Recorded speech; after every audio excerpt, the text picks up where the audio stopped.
May Harrison had always believed that hands could heal. For 15 years, she had dedicated her life to orthopedic surgery, spending countless hours in operating rooms, mending broken bones and damaged joints. Her colleagues respected her skill and precision. Patients trusted her completely. She had built a successful career in Seattle, working at one of the best hospitals in the Pacific Northwest. At 40 years old, May stood at the peak of her profession. She had a beautiful apartment overlooking the water, a reliable team of medical professionals who worked with her, and a reputation that brought patients from across the state. Her days followed a comfortable rhythm: morning rounds, afternoon surgeries, evening consultations, and occasional medical conferences, where she shared her expertise. But everything changed on a Tuesday afternoon in March. The patient was a 23-year-old college student named David Chen. He had been injured in a bicycle accident, suffering a complex fracture in his lower spine. The surgery was delicate but not unusual for someone of May's experience. She had performed similar procedures dozens of times before. May remembered every detail of that day: the bright lights of the operating room, the steady beep of monitors, the focused faces of her surgical team behind their masks. She remembered making the first incision, working carefully through layers of tissue to reach the damaged vertebrae. Everything seemed normal. The procedure was going exactly as planned. Then, in a single moment, everything went wrong. May's hand slipped. It was barely a millimeter, perhaps less, but it was enough. The surgical instrument touched a nerve cluster that controlled the lower body. She knew immediately what had happened. The monitors screamed. The anesthesiologist called out numbers. Her team moved quickly, but the damage was done. When David woke from surgery, he could not feel his legs. Tests confirmed what May already knew in her heart. The young man would never walk again. His spine had been damaged beyond repair, not from the accident, but from her mistake during the surgery. The hospital held an investigation. May cooperated fully, answering every question, providing every detail. The review board studied the case for weeks. They examined surgical records, interviewed everyone who had been in the operating room, and analyzed every second of the procedure. Their conclusion was clear. It had been an accident, a momentary loss of precision that could happen to any surgeon. The hospital administration offered support. Her colleagues tried to comfort her. They reminded her that all surgeons face complications, that medicine always carries risks, that she had saved many more lives than she had harmed. But their words could not reach the place inside May where guilt had taken root. She visited David in the rehabilitation center 3 times. Each visit was harder than the last. The young man was surprisingly kind to her, never angry, never accusing. His parents were less forgiving. They spoke to her only through lawyers. The hospital settled the lawsuit quietly, without May having to appear in court. But legal resolution brought no peace to her mind. May tried to continue working. She returned to the operating room, determined to prove that one mistake did not define her career. But her hands shook now. During procedures, she would pause, second-guessing every movement. She saw David's face in every patient. The confidence that had once guided her steady hands was gone, replaced by a paralyzing fear. After 6 months of struggling, May made her decision. She could not continue as a surgeon. The risk was too great, not to her career or reputation, but to the patients who trusted her with their bodies. She submitted her resignation to the hospital, effective immediately. Her colleagues tried to convince her to reconsider. "You're one of our best surgeons," her department head said. "One accident doesn't change that. Take more time off, see a therapist, but don't throw away 15 years of work." May shook her head. "I can't trust my hands anymore," she said simply. "And if I can't trust them, how can my patients?" She sold her apartment, packed her belongings, and left Seattle without telling anyone where she was going. She needed to disappear, to become someone other than Dr. May Harrison, the surgeon who had destroyed a young man's life. May drove north along the coast with no particular destination in mind. She passed through small towns and fishing villages, each one looking much like the last. She was searching for something, though she could not have said what. On the third day of driving, her car broke down in a place called Bayfield Cove. It was a small town, perhaps 3,000 people, nestled between forested hills and a rocky coastline. While her car was being repaired, May walked around the town center. There was a main street with a few shops, a library, a coffee shop, and a town square with benches under old oak trees. Something about the quiet atmosphere appealed to her. The people she passed nodded politely, but did not stare or ask questions.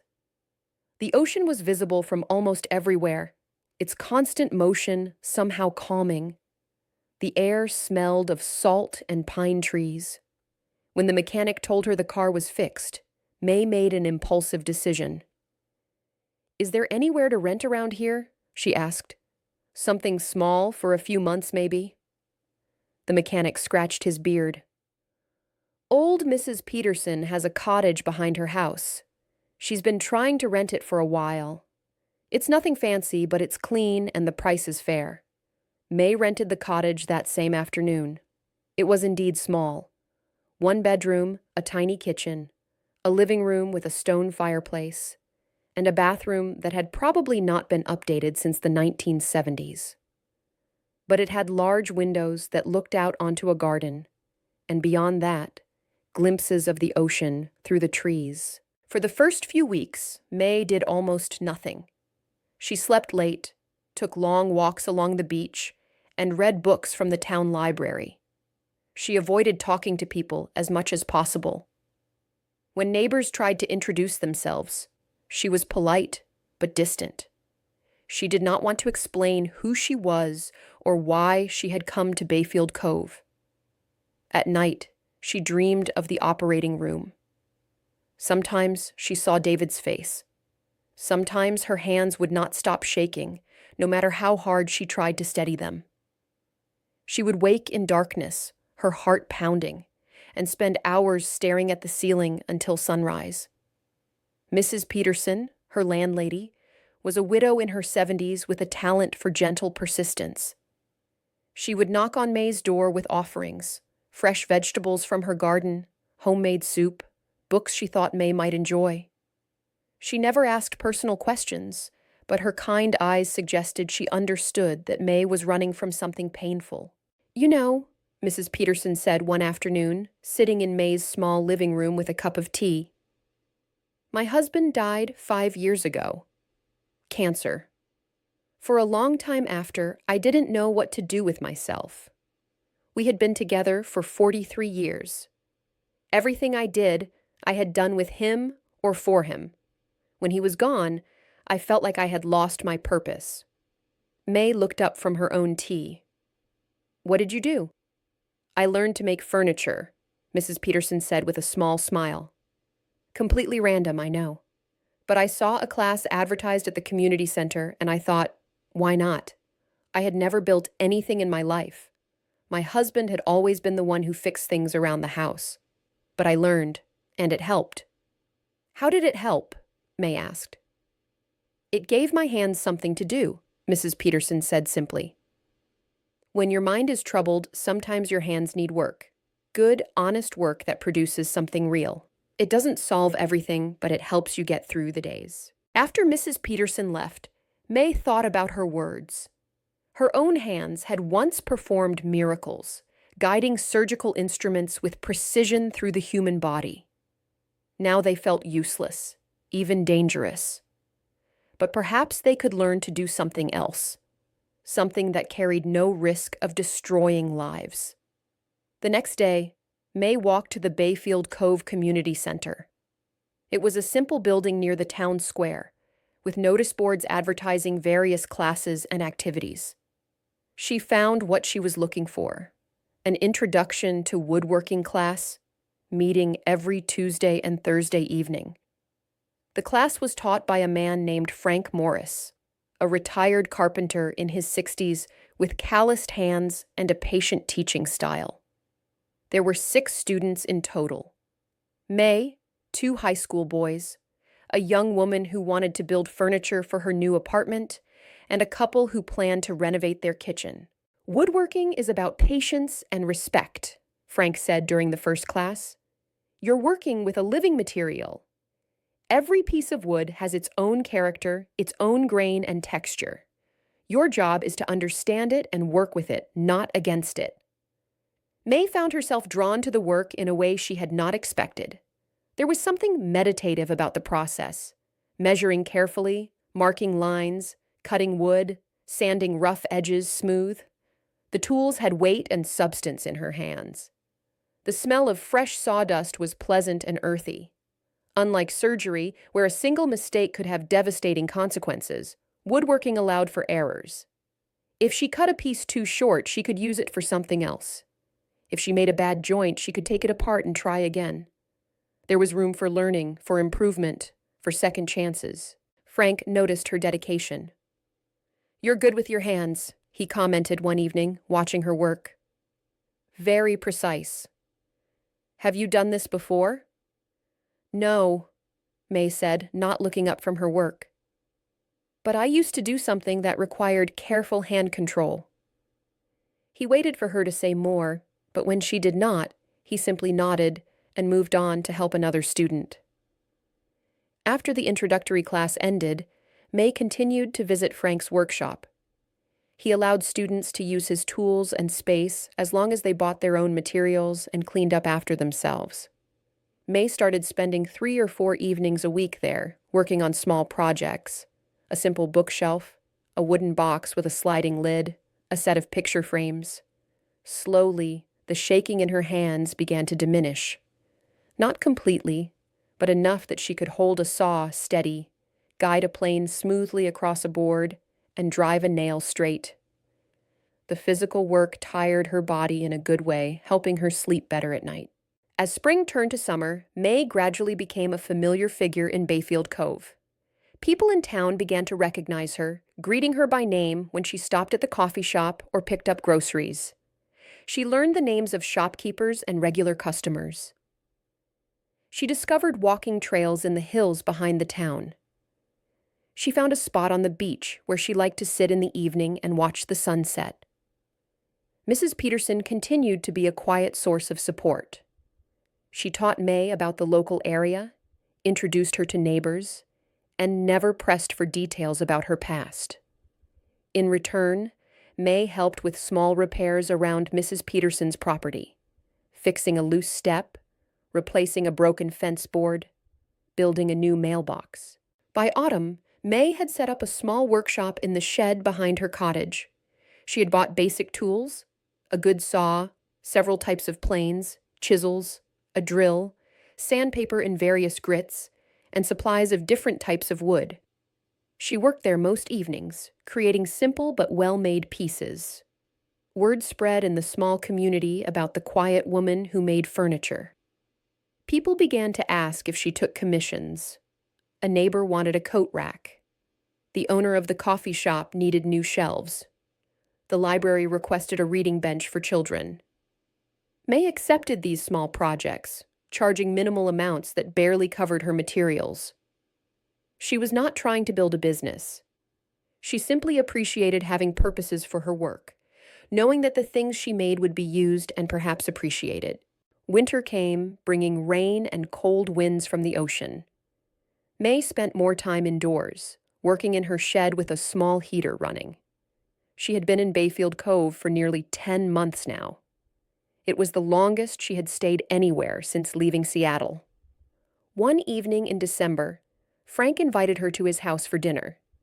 His wife, Martha, was a cheerful woman who worked as a nurse at the small medical clinic in the next town. Over the meal, they talked about woodworking, about the town, about the weather.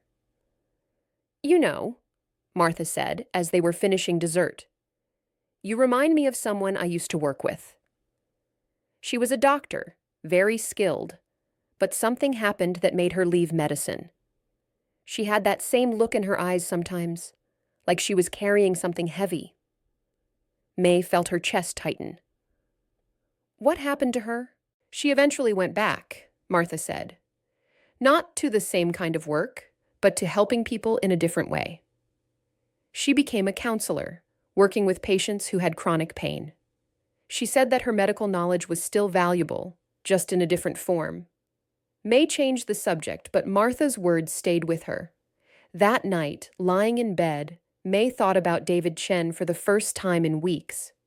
She wondered how he was doing, whether he had adapted to his new life in a wheelchair, whether he had found ways to move forward despite what had happened to him.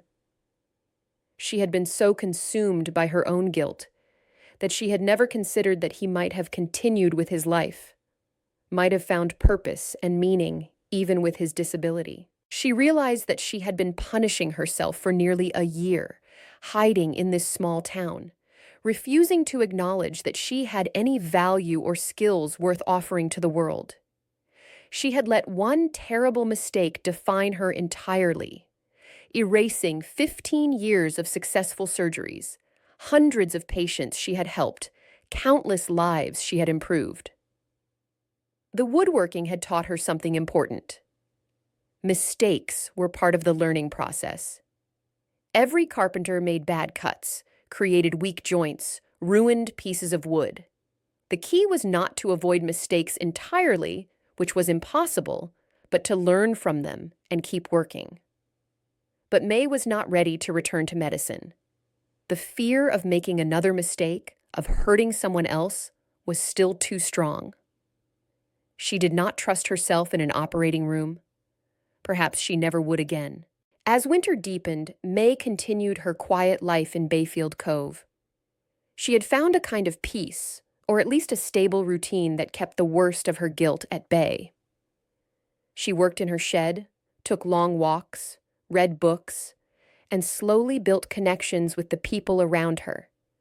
She did not know what the future held. She did not have a plan or a clear direction.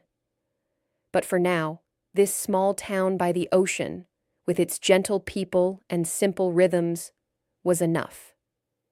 It was a place where she could exist without the weight of her past constantly crushing her. May had not forgiven herself for what had happened to David Chen. She suspected she never fully would, but she was learning to live with it, to carry that weight without letting it destroy her completely. In the quiet hours of working with wood, in the patient process of creating something useful with her hands, she found small moments of something that might, eventually, grow into healing. The winter rains in Bayfield Cove seemed endless. Day after day, water fell from gray skies, turning the dirt roads to mud and keeping most people indoors. May found she did not mind. The sound of rain on the roof of her shed was soothing as she worked, and the dampness in the air gave the wood a different quality, making it easier to shape and sand. She had been commissioned to make a dining table for a family in town. It was her largest project yet, requiring careful planning and precise measurements. The couple, Tom and Sarah Jenkins, had 3 children and wanted something sturdy that could withstand years of family meals. Day after day, water fell from gray skies, turning the dirt roads to mud and keeping most people indoors. May found she did not mind. The sound of rain on the roof of her shed was soothing as she worked, and the dampness in the air gave the wood a different quality, making it easier to shape and sand. She had been commissioned to make a dining table for a family in town.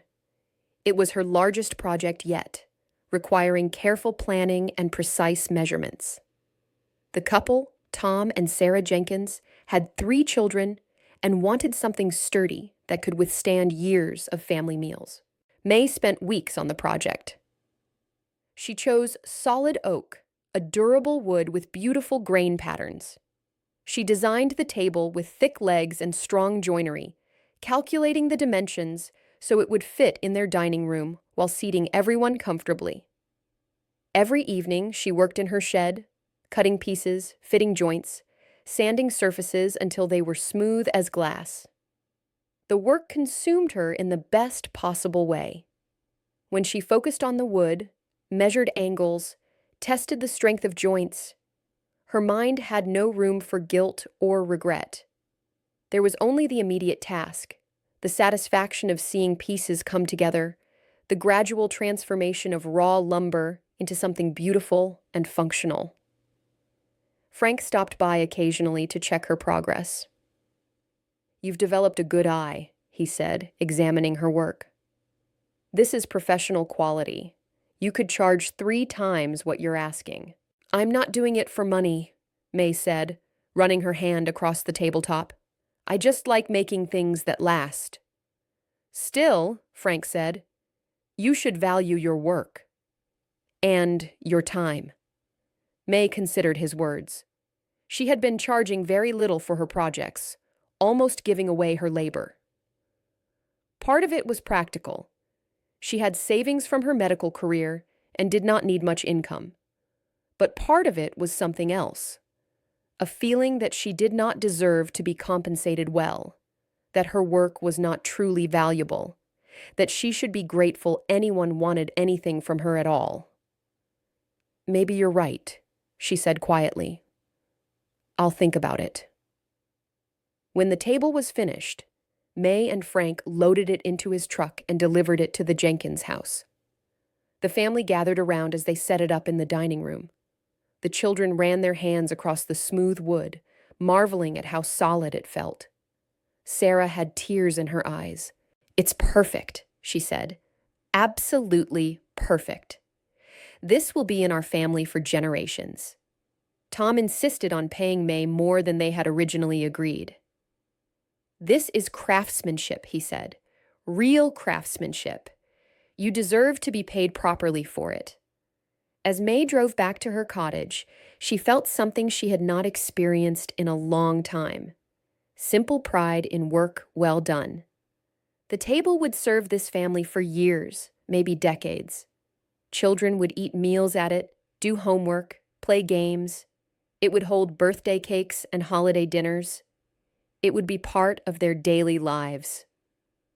There was something deeply satisfying about creating objects that had purpose and permanence.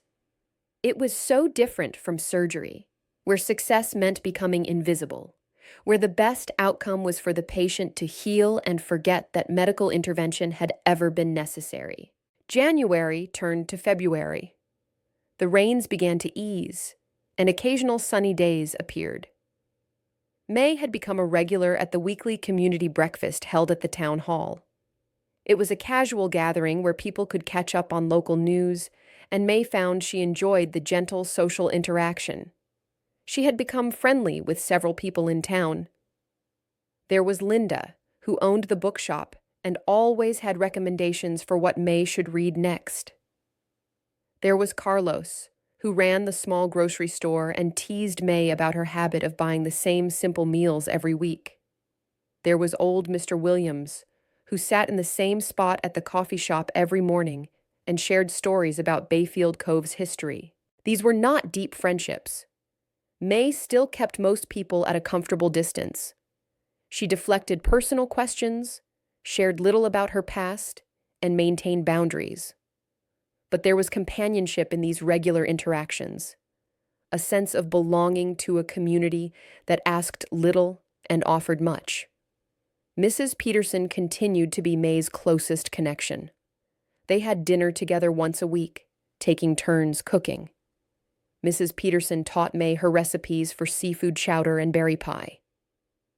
May helped Mrs. Peterson with projects around her property. They talked about books, about the garden, about local gossip, but rarely about anything deeply personal. One evening, as they were washing dishes after dinner, Mrs. Peterson said casually, "You know, you never told me what you did before you came here?" May tensed. "I worked in healthcare." "As what?"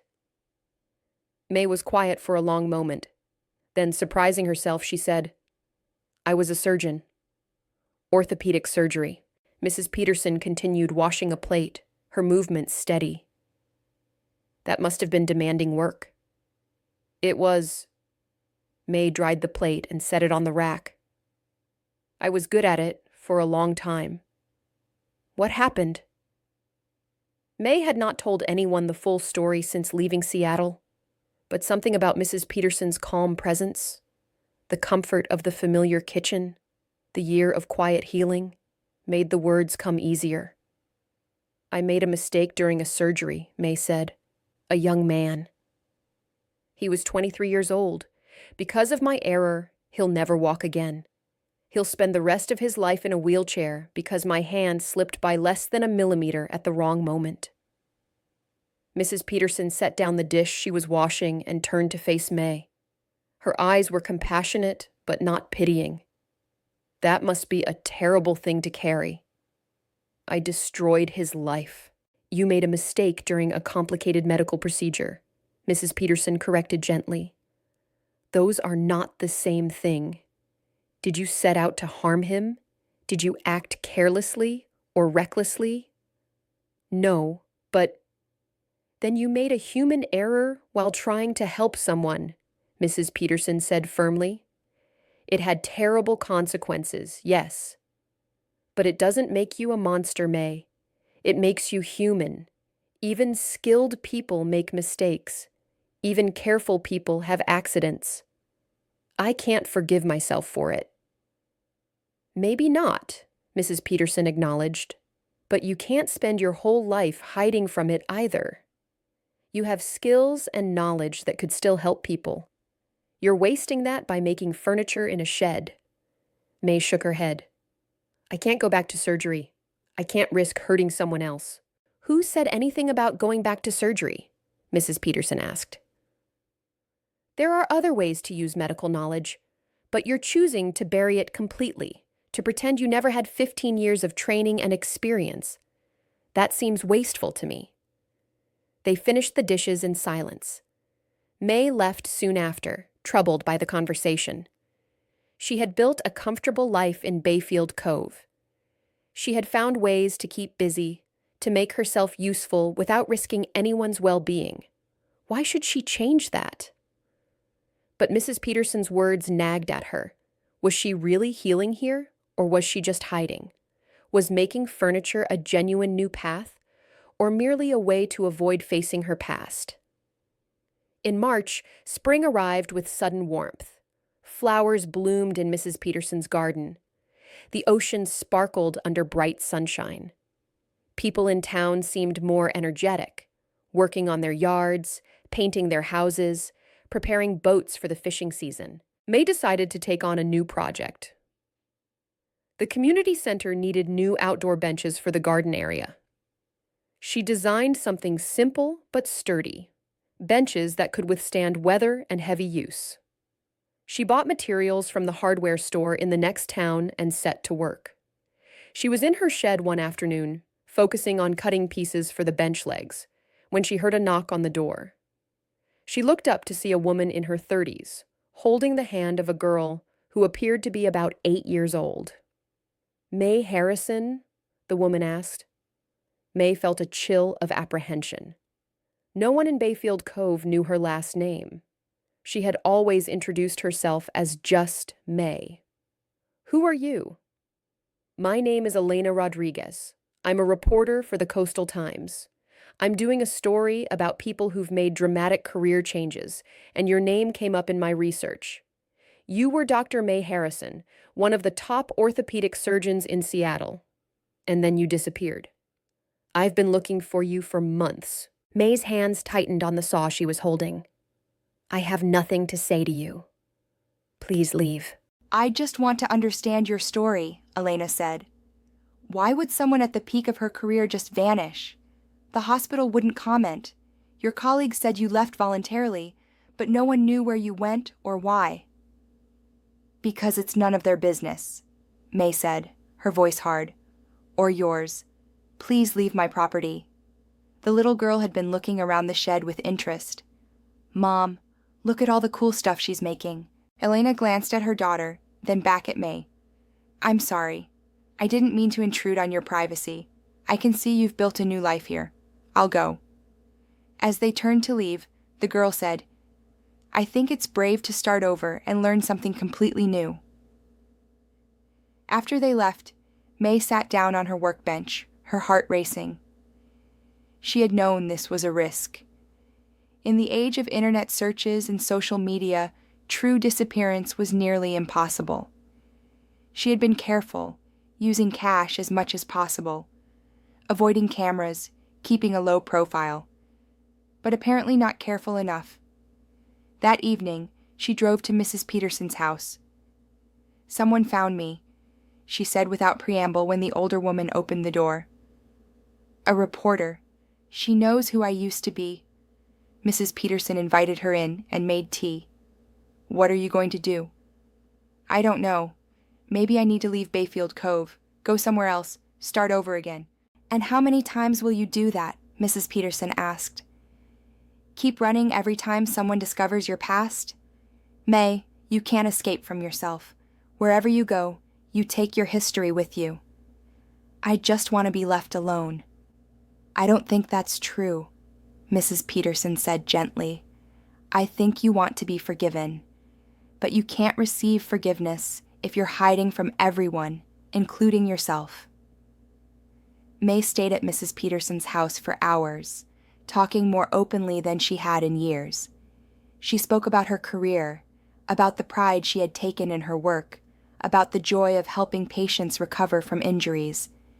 She talked about David Chen, about the moment everything went wrong, about the investigation and lawsuit. She described the guilt that had consumed her, the way it had destroyed her confidence and her ability to work. "I keep thinking about his parents," May said. "The way they looked at me in the hospital. The way his mother cried. I took their son's future away from him." "You made a mistake that had tragic consequences," Mrs. Peterson said. "But David Chen still has a future. It's different from what he expected, yes. But people adapt. People find new paths. You of all people should know that, since you're doing exactly that. It's not the same, isn't it? You had to give up the career you loved and find a new way to live. So did he. You're both learning to cope with a sudden, unwanted change. Maybe you have more in common than you think." The next morning, May found a note slipped under her door. It was from Elena Rodriguez. "Dr. Harrison, I apologize for showing up unannounced.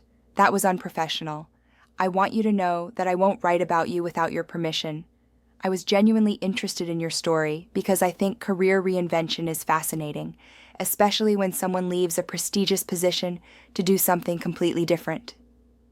But I respect your privacy. If you ever want to talk, here's my contact information. No pressure. Best wishes, Elena." May kept the note, but did not respond. She returned to her work on the community center benches, throwing herself into the project with renewed focus. The physical work helped calm her anxiety about being discovered.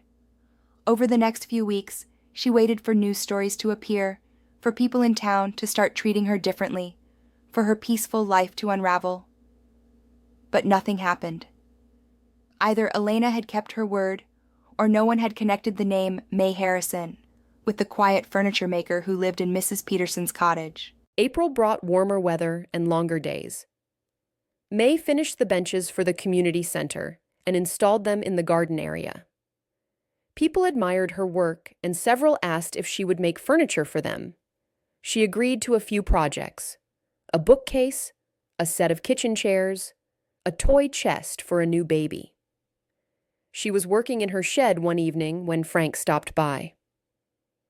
"I have a proposition for you," he said. "I'm thinking of semi-retiring. I want to slow down, do fewer projects, but I don't want to close my workshop completely. I was wondering if you'd be interested in taking over some of my work. You could use my space and tools. We could even partner on larger projects." May was surprised. "Are you sure?" "I'm still learning." "You've learned more in a year than some people learn in 5, Frank said. "You have good instincts and careful hands, and people trust your work. That's what matters in this business." May agreed to think about it. The idea was appealing, but also frightening. Taking on more work would mean making more commitments to Bayfield Cove, putting down deeper roots. It would make it harder to leave if she needed to. But maybe, she thought, it was time to stop thinking about leaving. Maybe it was time to accept that Bayfield Cove had become her home. She discussed the offer with Mrs. Peterson over dinner that week. "What's holding you back?" Mrs. Peterson asked. "I'm afraid," May admitted. "Afraid that if I settle in too deeply, something will go wrong. Someone will find out about my past and it will ruin everything. May, people already know you here. They know you as a skilled craftsperson and a reliable person. That's your identity now. Your past doesn't define you unless you let it. But what if someone like Elena comes back? What if the story gets out?" Mrs. Peterson was quiet for a moment. "Then it gets out. People here will either accept you or they won't. But I think you underestimate this community. We've all made mistakes. We've all got things in our past we're not proud of. That's part of being human." May realized that Mrs. Peterson was right. She had been carrying her secret like a bomb that could explode at any moment. But the truth was, most people would understand human error. Most people knew what it was like to make a mistake and wish they could undo it. The next day, May told Frank she would accept his offer. They spent several days negotiating the details. She would rent workshop space from him, use his tools in exchange for maintaining them, and take on a portion of his client work.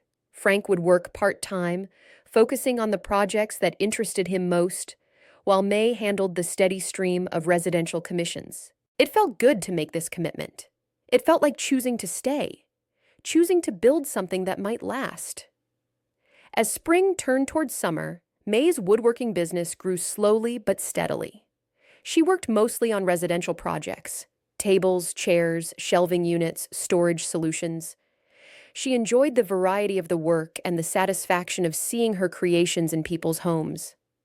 She had also started teaching a beginner's woodworking class at the community center, taking over from Frank one night a week.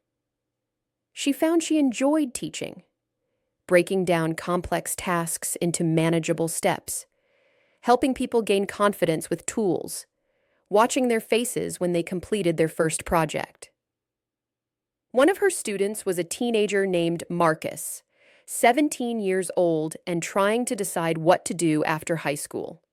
He had a natural talent for woodworking and spent extra hours in the workshop, practicing techniques and experimenting with designs. "I don't know if I want to go to college," he confided to May one evening. "Everyone expects me to, but I think I'd rather learn a trade. My parents think that's wasting my potential." May measured a board carefully before responding. "What do you think would make you happy?" "Making things with my hands," Marcus said without hesitation. "Creating stuff that people can use, like what you do." "Then that's not wasting your potential," May said. "That's using it in the way that makes sense for you."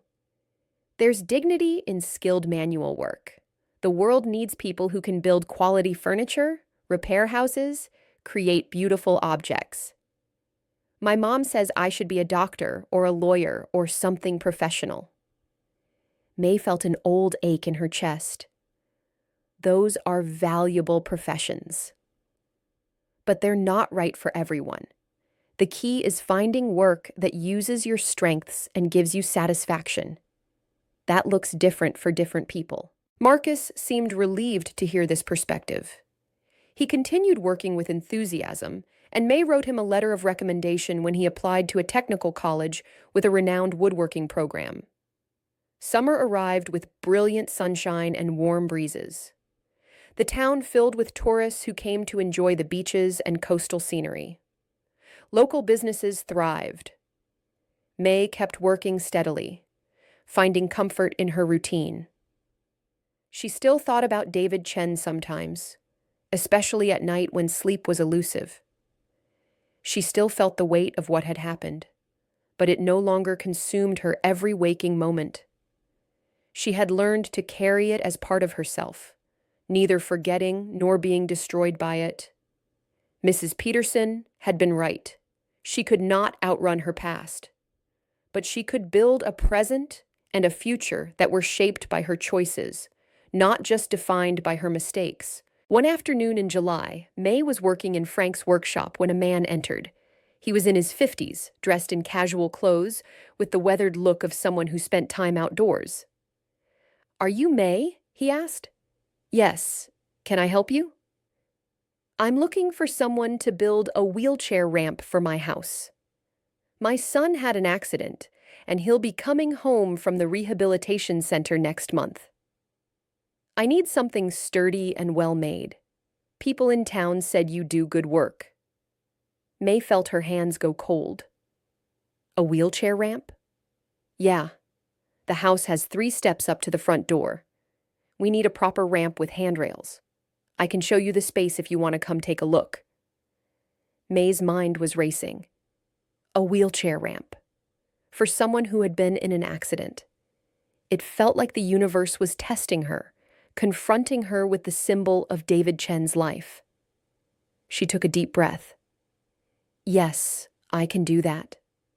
When would you like me to come look at the site?" They arranged a time for the next day. After the man left, May sat down on a workbench, her heart pounding. She could refuse the project, make up an excuse. But that would be running away again, letting her fear control her choices. She thought about what building a proper wheelchair ramp required, understanding the right slope for easy access, creating a surface that provided good traction without being too rough, installing sturdy handrails at the correct height, ensuring the entire structure was absolutely stable and safe. It was work that required precision and careful attention to accessibility needs. It was work that would directly impact someone's daily life, their independence, their ability to move freely in their own home. It was, in a way, not so different from the work she used to do. The next day, May visited the house and took measurements. The man, whose name was Robert, showed her where he wanted the ramp installed and explained his son's needs. "He's 18, Robert said. Motorcycle accident. His spinal cord was damaged. The doctors say he'll regain some function with therapy, but he'll likely always need a wheelchair for long distances. This is going to be a big adjustment for him, for all of us." May nodded, fighting to keep her voice steady. "I'll make sure the ramp is well built. He'll need something that's going to last and be reliable." She spent several days designing the ramp. She researched accessibility guidelines, calculating the proper slope and dimensions. She chose treated lumber that would withstand weather. She planned every detail carefully, checking and rechecking her measurements. As she worked on the project, May found herself thinking about David Chen in a different way. She thought about the ramps he used now, the accessibility modifications in his home and workplace, all the everyday infrastructure that allowed him to maintain independence. Somewhere, people had built those things for him with care and attention.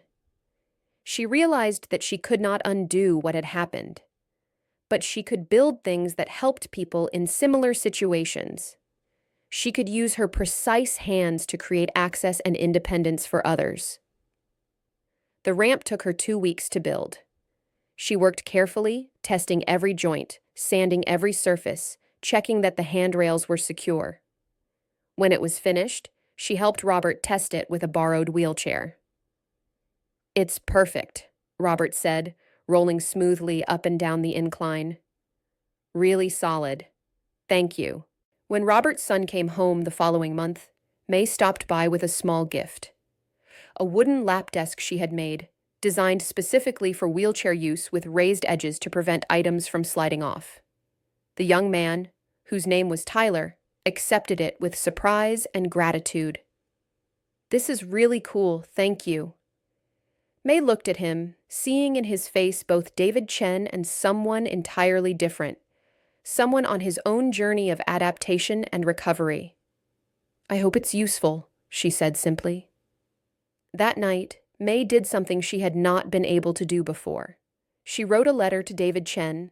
She did not mail it, not yet, but writing the words was a step forward. "David, I don't expect you to forgive me for what happened. I don't even expect you to read this letter if I send it.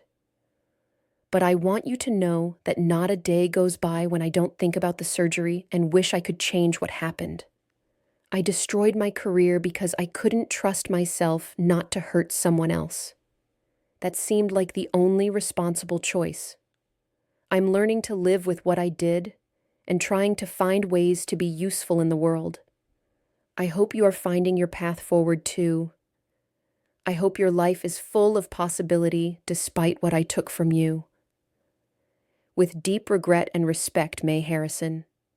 She folded the letter and put it in a drawer. Maybe someday she would send it. Maybe not. But writing it had shifted something inside her, had opened a door she had kept locked for 18 months. As summer moved toward autumn, May continued her work in Bayfield Cove. She built furniture, taught her weekly class, took long walks along the beach, and slowly allowed herself to believe that she had found a place where she could exist, perhaps even thrive. She had not fully healed from the trauma of David Chen's surgery. She suspected that wound would never completely close, but she had learned to function with it, to build a life that acknowledged her past without being paralyzed by it. She had learned that hands that had once wielded scalpels could also create beautiful, useful objects from wood, that skills learned in one context could be adapted to another, that a person could be more than their worst mistake. She had learned that sometimes second chances came not in the form of redemption or forgiveness, but in the simple opportunity to keep living, keep working, keep trying to do something good in the world. It was not the life she had planned. It was not the career she had spent 15 years building. But it was honest work, done well, in a community that had accepted her without knowing her full story. For now, that was enough. September arrived with cooler air and the first hints of autumn color in the trees. The summer tourists had left Bayfield Cove, and the town settled back into its quieter rhythm. May had been living in the cottage for nearly 18 months now. It felt like home in a way she had not expected. She had just finished a large commission, a custom entertainment center for a family's living room. The project had taken weeks and involved complex joinery and careful measurements. When she delivered it and saw the family's delight, she felt the familiar satisfaction of work well done. Frank had fully transitioned to semi-retirement now. May was running most of the workshop business, taking on new clients and managing multiple projects at once. She had even hired Marcus part-time to help with simpler tasks after he graduated from high school and decided to take a gap year before starting technical college. "You know," Frank said one afternoon, watching May work, "you've really built something here. When I first met you, you seemed like you were barely holding yourself together. Now look at you. Running a successful business, teaching classes, part of the community. It's been quite a transformation." May paused in her sanding. "I'm not sure I've transformed so much as survived." "That's more than many people manage after a trauma," Frank said gently. He had eventually learned about her past, though May had never told him directly. Mrs. Peterson had shared the basic facts, believing Frank deserved to know since he was in business partnership with May. He had never mentioned it to her, had never treated her differently, had simply continued being the patient, supportive mentor he had always been. That Saturday was the annual Bayfield Cove Community Fair, held in the town square. It was one of the biggest events of the year, with local businesses setting up booths, food vendors, live music, and activities for children. May had been volunteered to help with setup, along with dozens of other community members. She arrived at the square early in the morning. The day was beautiful, clear and sunny with a gentle breeze from the ocean. People were already busy setting up tents, arranging tables, testing sound equipment for the music stage. May was helping Linda from the bookshop arrange her display when a commotion erupted from the other side of the square. There were shouts, a terrible sound of metal crunching, and then screaming. May looked up to see people running toward the street. Her body moved before her mind fully processed what was happening. She dropped the books she was holding and ran toward the crowd. A delivery truck had crashed into a parked car at the edge of the square. The truck's driver was climbing out, looking shaken but uninjured. But the car that had been hit had been pushed sideways, and someone was pinned underneath it. May pushed through the crowd. A young man was trapped beneath the car from the waist down, his upper body visible on one side. He was conscious, his face white with pain and fear. A woman was kneeling beside him, crying, holding his hand. "Someone call 911!" a man shouted. "Already calling!" someone else responded. May knelt down next to the trapped man. Her medical training, dormant for 18 months, suddenly surged to the surface.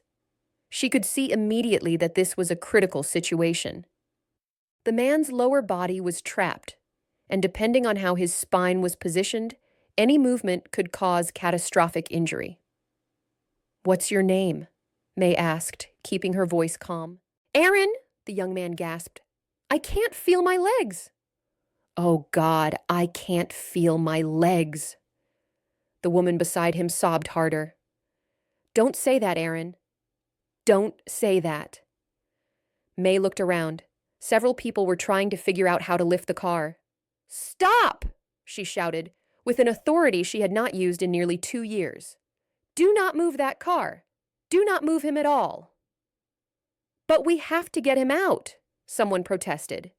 "If you move him wrong, you could paralyze him," May said. "We need to stabilize his spine first."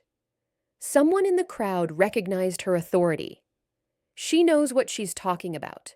Everyone back up. Give her space." May's hands were shaking, but she forced herself to focus. This was exactly like the nightmare she had been living with for 18 months. A spinal injury, the risk of paralysis, a young life hanging in the balance.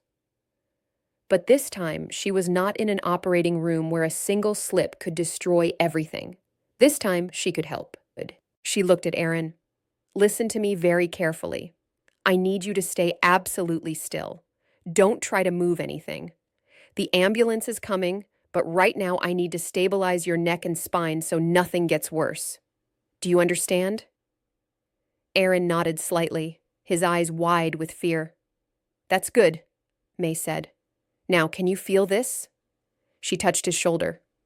"Yes." "Good. Can you move your fingers?" Aaron moved his fingers on both hands. "Excellent. That's very good." May turned to the crowd. "I need something rigid and flat. A piece of plywood, a board, anything that can work as a backboard. And I need towels or clothing we can use for padding." People scattered, returning quickly with materials. Someone produced a flat piece of plywood from a construction site nearby.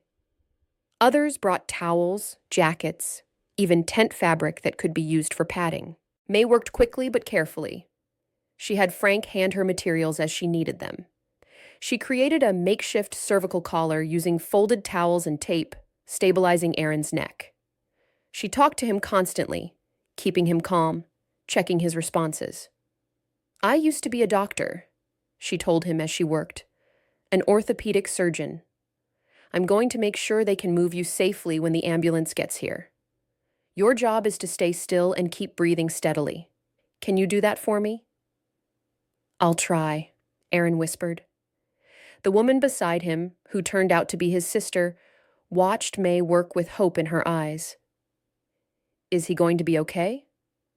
"I don't know yet," May said honestly, "but we're doing everything we can to give him the best chance." May examined the position of the car as best she could. The vehicle had come to rest at an angle, with most of its weight distributed across Aaron's pelvis and upper legs. His spine was curved unnaturally, but he still had sensation in his upper body and could move his fingers. That was a good sign, but it did not guarantee anything. "We need to figure out how to lift this car without shifting his position," May said to Frank and 2 other men who had gathered to help. "If we jack it straight up, the change in angle could damage his spinal cord. We need to lift it while maintaining his body's current alignment." They discussed options quickly. Someone ran to get car jacks from the auto repair shop. May directed the placement of support materials around Aaron's body, creating a kind of protective cradle that would hold him stable when the weight shifted. The ambulance arrived, sirens wailing. Two paramedics jumped out, one grabbing a medical kit, the other pulling out a backboard and neck brace. "Who's in charge here?" the first paramedic asked. "I am," May said. "I'm Dr. May Harrison, orthopedic surgeon. I've been stabilizing his spine. He has sensation in his upper body and hand mobility, but reports no feeling in his legs. The car is resting across his pelvis and thighs. We can't safely extract him until we stabilize the lift properly." The paramedics looked at her with new respect. "What do you recommend?" May explained her assessment and plan. The paramedics agreed immediately. They had more sophisticated equipment in the ambulance: a proper cervical collar, straps to secure the patient, and experience with vehicle extrication. Together, they worked to prepare for extraction. May directed the positioning of jacks while the paramedics secured Aaron's upper body. She explained to Aaron what they were going to do at every step, keeping him informed and calm. "On my count," May said when everything was ready, "we're going to lift the car slowly and evenly. Aaron, you might feel pressure changes, but we've got you secured. Don't try to help or move. Just breathe and let us do the work." She counted down from 3. The men lifted with the jacks while May and the paramedics monitored Aaron's position. Inch by inch, the car rose.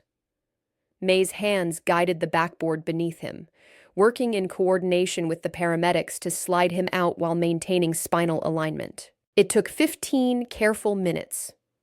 The crowd watched in complete silence. May was intensely focused, aware of every millimeter of movement, every potential shift that could cause injury. Her medical training had taken over completely. This was what she had spent years learning to do: manage trauma, stabilize injuries, make quick decisions under pressure. When Aaron was finally clear of the vehicle and secured on the backboard, May allowed herself a breath. The paramedics quickly loaded him into the ambulance. "You're riding with us," the lead paramedic said to May. "We might need your expertise." May climbed into the ambulance without hesitation. As they pulled away, she caught a glimpse of the crowd, faces she knew, people from Bayfield Cove who had watched her work with skill and confidence they had never seen from the quiet furniture maker. In the ambulance, May monitored Aaron continuously. She checked his vital signs, watched for any signs of shock, and kept talking to him. His sister had ridden in the front of the ambulance and kept looking back with terrified eyes. At the regional hospital in the next town, May gave a detailed report to the emergency room doctor. She explained the mechanism of injury, the position of the vehicle, Aaron's symptoms and responses, and all the interventions she had made at the scene.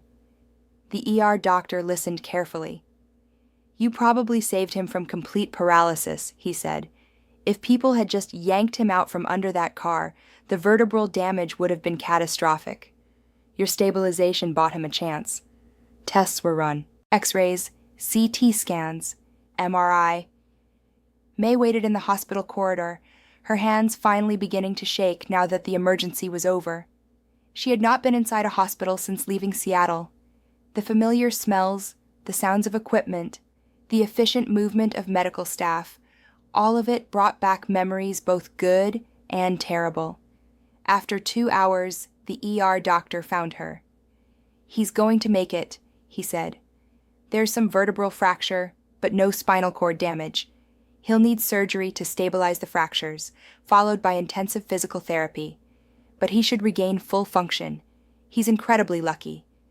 May felt something break open inside her chest. Relief, overwhelming and fierce. "Thank you for telling me. Thank you for being there," the doctor said. "Not many people would have known how to handle that situation. You gave him his future back." May sat down in a waiting room chair, suddenly exhausted. She had given Aaron his future back.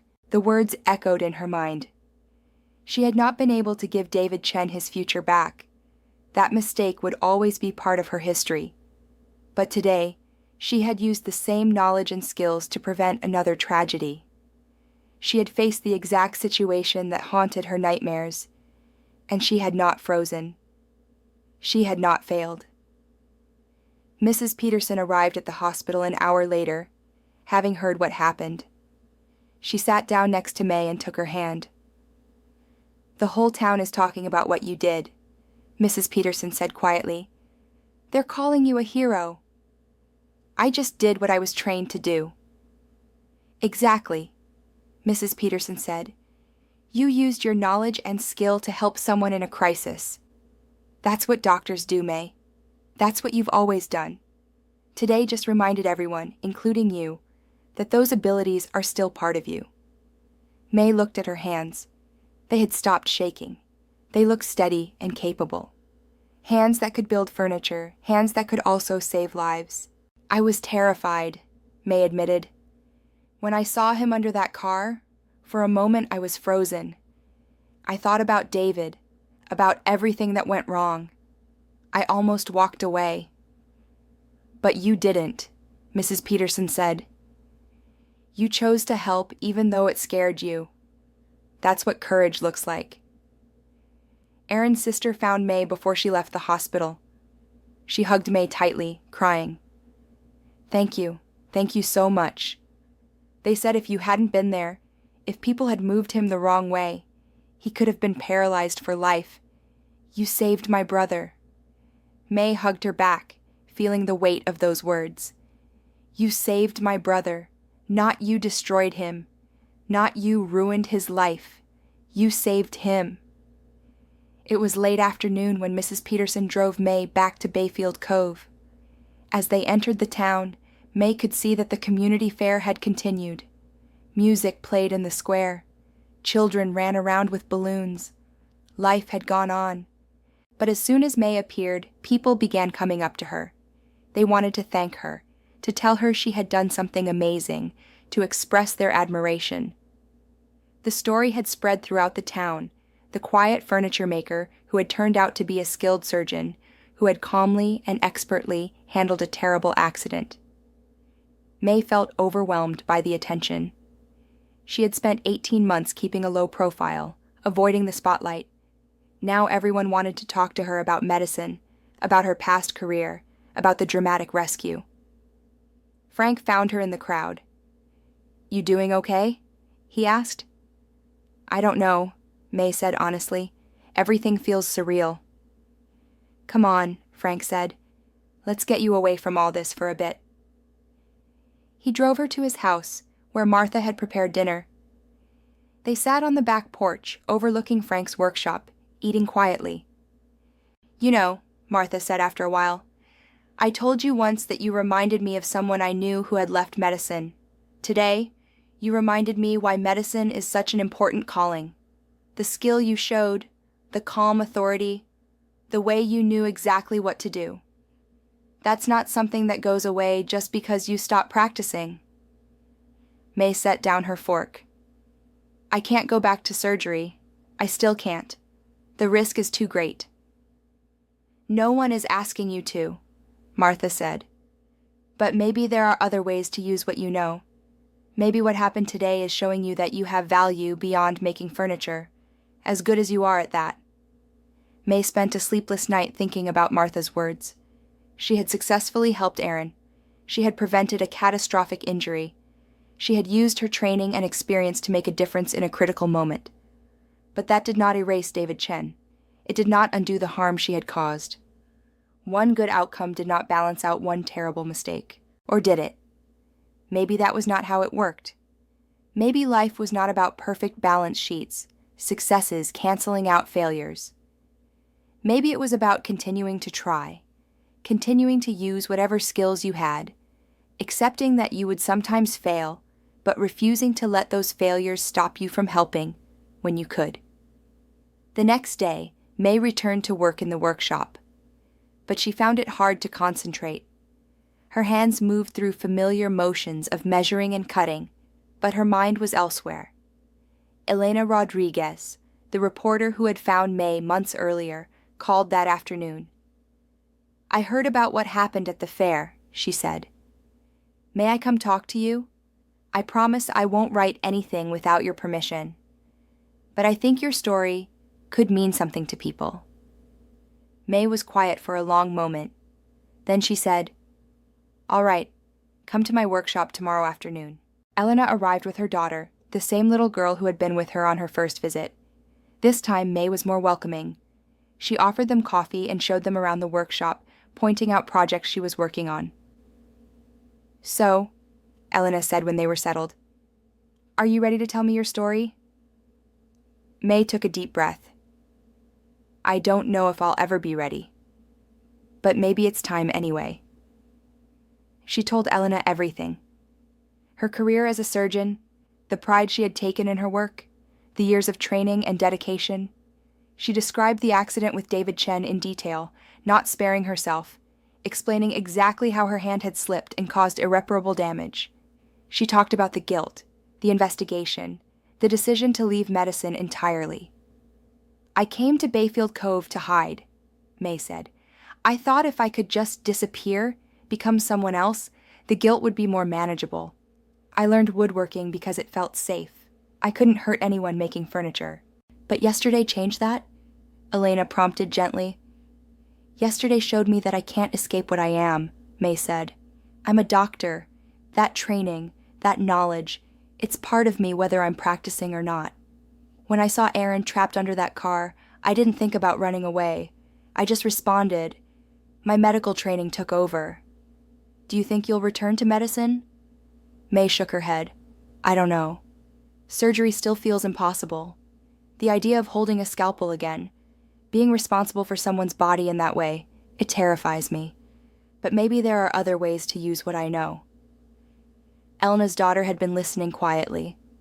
Now she spoke up. "My mom says everyone makes mistakes, even grown-ups. She says what matters is what you do after." May looked at the girl, surprised by her wisdom. "Your mom is right." They talked for another hour.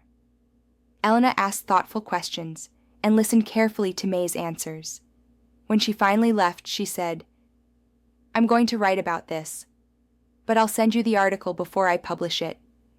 You can tell me if there's anything that needs to be changed or removed. This is your story. You should have control over how it's told." A week later, Elena sent May the article. It was titled, "Second Chances, When a Surgeon Becomes a Carpenter." The piece told May's story with honesty and compassion. It described her career, the tragic accident, her decision to leave medicine, and her new life in Bayfield Cove. It covered the rescue at the community fair in detail, including quotes from Aaron and the paramedics about May's expertise. But the article did not stop there. Elena had researched other cases of medical professionals who had left practice after errors or trauma. She discussed the psychological impact of medical mistakes, the challenges of recovery and forgiveness. She explored questions about how society treats physicians who make errors, and whether the expectation of perfection was fair or helpful. The article ended with a quote from May. "I made a terrible mistake that changed someone's life forever. I'll carry that responsibility as long as I live. But I'm learning that one mistake doesn't mean I have nothing left to offer. We're all more than our worst moments, whether we're doctors or carpenters or anything else." May gave Elena permission to publish. The article appeared in the Coastal Times and was picked up by several larger newspapers. Within days, it had spread across medical websites and social media. The response was overwhelming. May received dozens of emails and letters. Some were from medical professionals who had experienced similar traumas.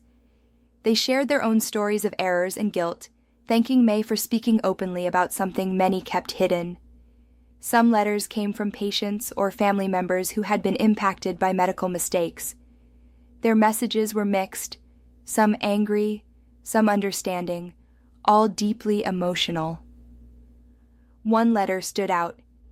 It was from David Chen. May opened it with trembling hands. "Dr. Harrison, I saw the article about you.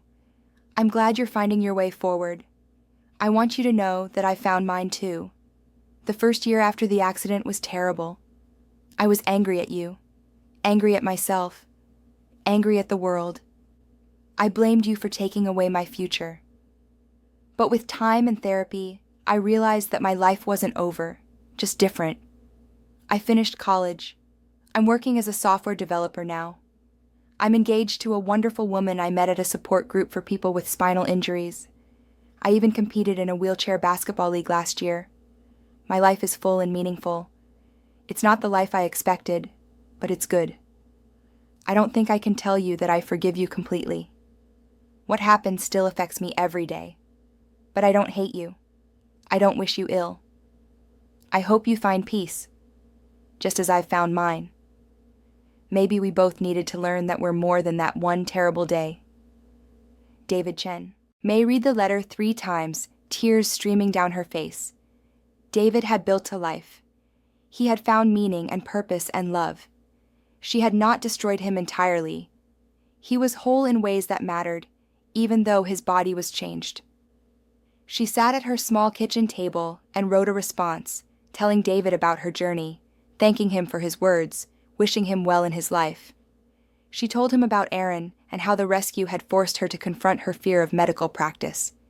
She expressed her enduring regret for what had happened, but also her hope that they could both continue moving forward. It felt like closing a circle, though not in the way she had once imagined. There was no dramatic forgiveness scene, no moment of redemption that erased all guilt. Just 2 people, both scarred by a terrible moment, both finding ways to continue living despite it. In the weeks that followed, May began to think more seriously about how to use her medical knowledge.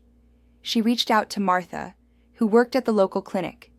They discussed possibilities: medical consulting, teaching first aid classes, perhaps working part-time in a less pressured medical environment. "We could use someone with your expertise," Martha said. "This is a small clinic. We see a lot of basic injuries, sports accidents, elderly patients with mobility issues. You wouldn't be doing surgery, but you could evaluate cases, recommend treatments, help with rehabilitation planning." The idea both attracted and frightened May. Working in medicine again, even in a limited capacity, meant facing her fears directly. But it also meant using the knowledge she had spent so many years acquiring, knowledge that could still help people. "Let me think about it," May said. She continued her woodworking, taking on new projects, teaching her weekly class, but her mind kept returning to the question of whether she should return to medicine in some form. The rescue of Aaron had proven she still had the skills and knowledge. The article and the letters she had received had shown her that many people struggled with similar issues of guilt and self-doubt after mistakes. One evening, May walked down to the beach. It was late October now, nearly 2 years since she had arrived in Bayfield Cove. The sunset painted the sky in shades of orange and pink. The ocean rolled endlessly to shore, each wave different but following the same ancient pattern. She thought about how much she had changed in those 2 years. She had arrived broken, unable to trust herself, certain that she had nothing of value left to offer the world. She had rebuilt herself slowly, finding purpose in working with wood, in creating useful objects, in being part of a community. But the rescue had reminded her of something important. Her medical training was not separate from who she was. It was part of her identity, part of what she had to offer. She could not pretend it did not exist just because using it carried risks. May made her decision. She would work part-time at the clinic, starting slowly with consultations and examinations. She would not perform surgery, would not put herself in situations where a single mistake could cause catastrophic harm, but she would use her knowledge to help diagnose problems, plan treatments, guide rehabilitation. She would also continue her woodworking. Both were valid uses of her hands and skills. Both served people. Both had value. She called Martha the next day and accepted the position.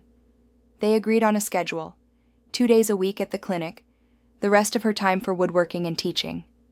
When word spread that May would be working at the clinic, reactions in Bayfield Cove were almost entirely positive. People were excited to have someone with her level of expertise available locally. A few were concerned, having read about David Chen's case, but most understood that her role would be limited and supervised. May's first day at the clinic was nerve-wracking. She wore professional clothing for the first time in 2 years, felt strange and constrained in dress pants and a blouse instead of her usual work clothes. Martha gave her a tour of the facility, introduced her to the other staff, and explained how their systems worked. The first patient May saw was an elderly woman with knee pain. May examined her carefully, asked detailed questions about symptoms and limitations, and recommended a combination of physical therapy and anti-inflammatory medication. It was straightforward work, well within her comfort zone. Over the following weeks, May saw a steady stream of patients. Most cases were routine: sports injuries, arthritis, back pain, minor fractures.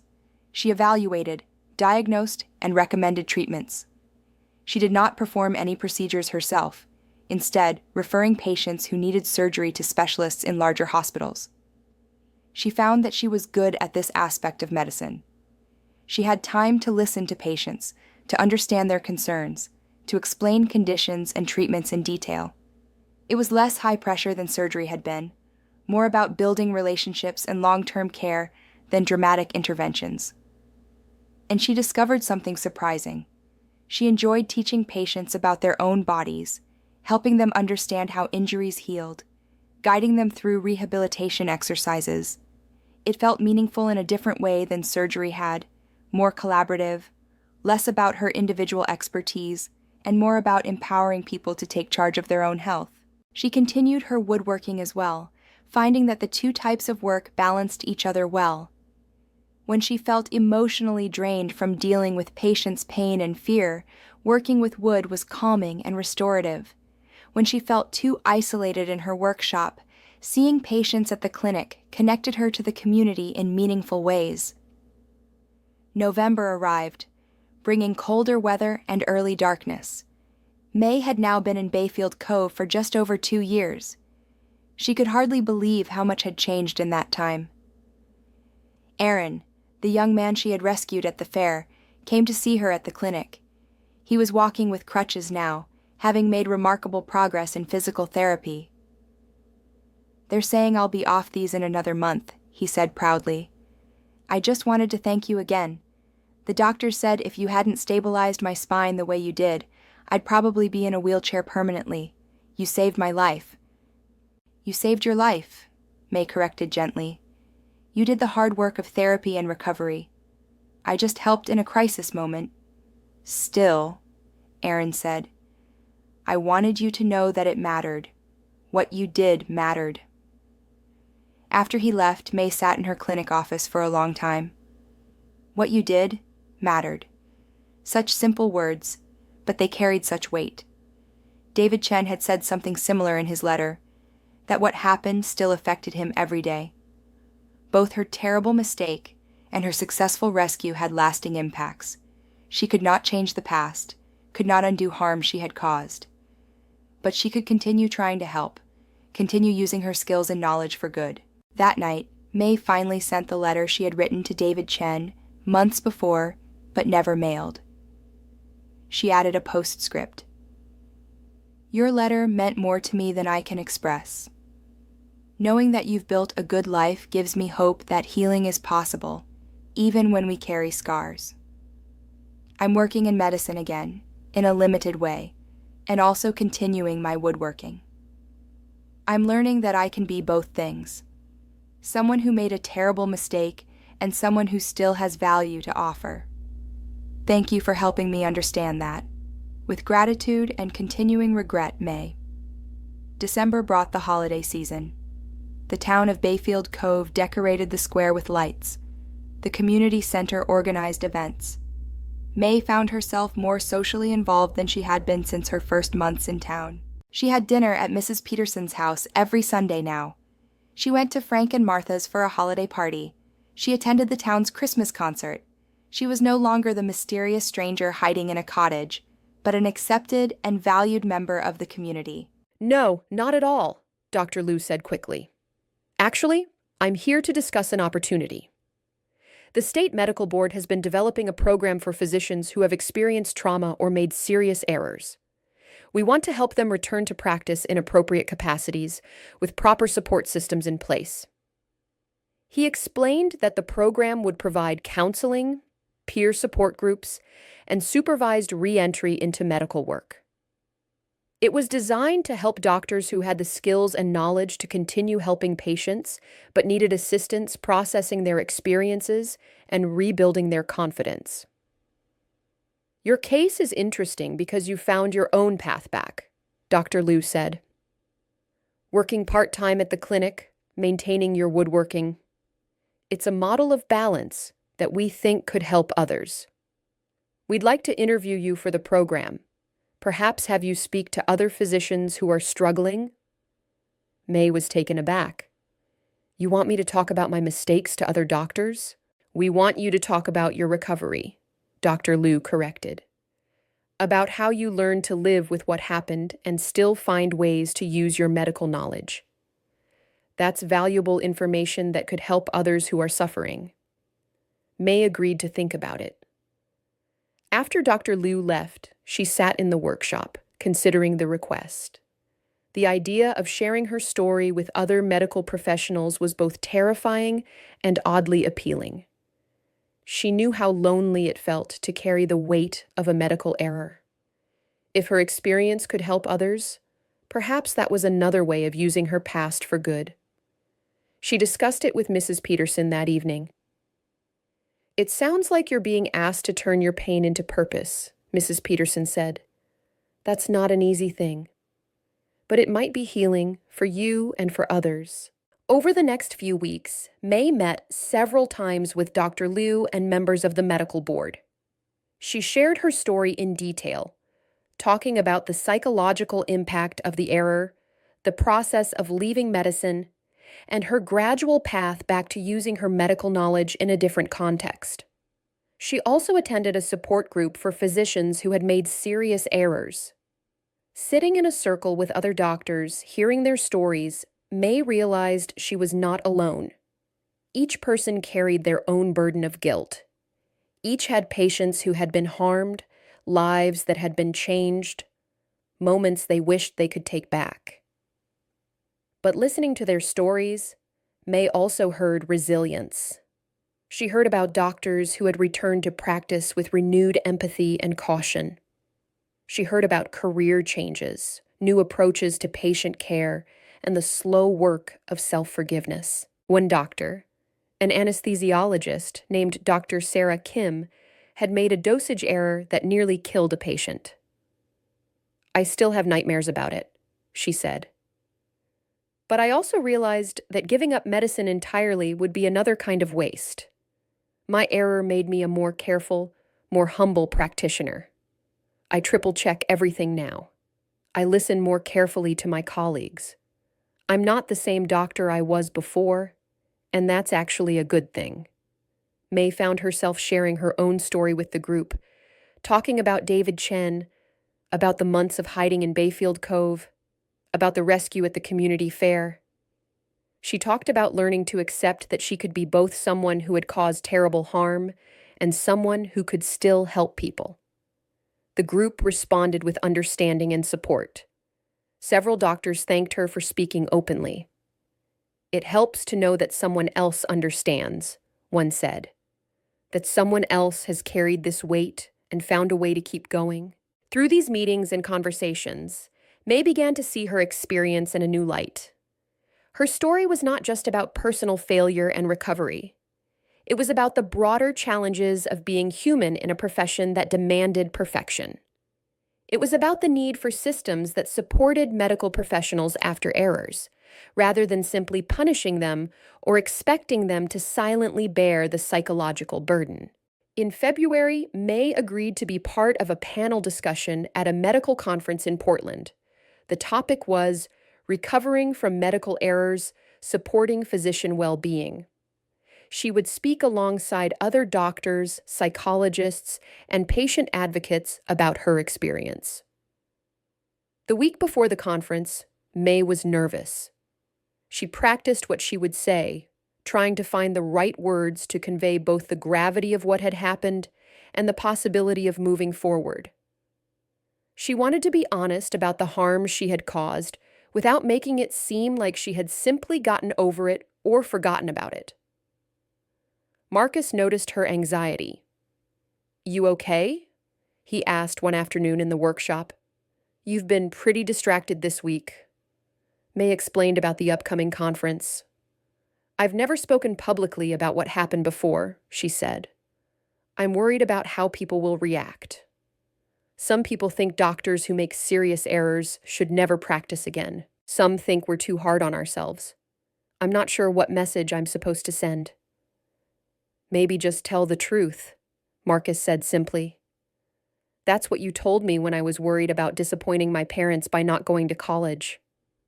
Just be honest about your experience and let people decide what it means to them." His words reminded May of why she enjoyed teaching.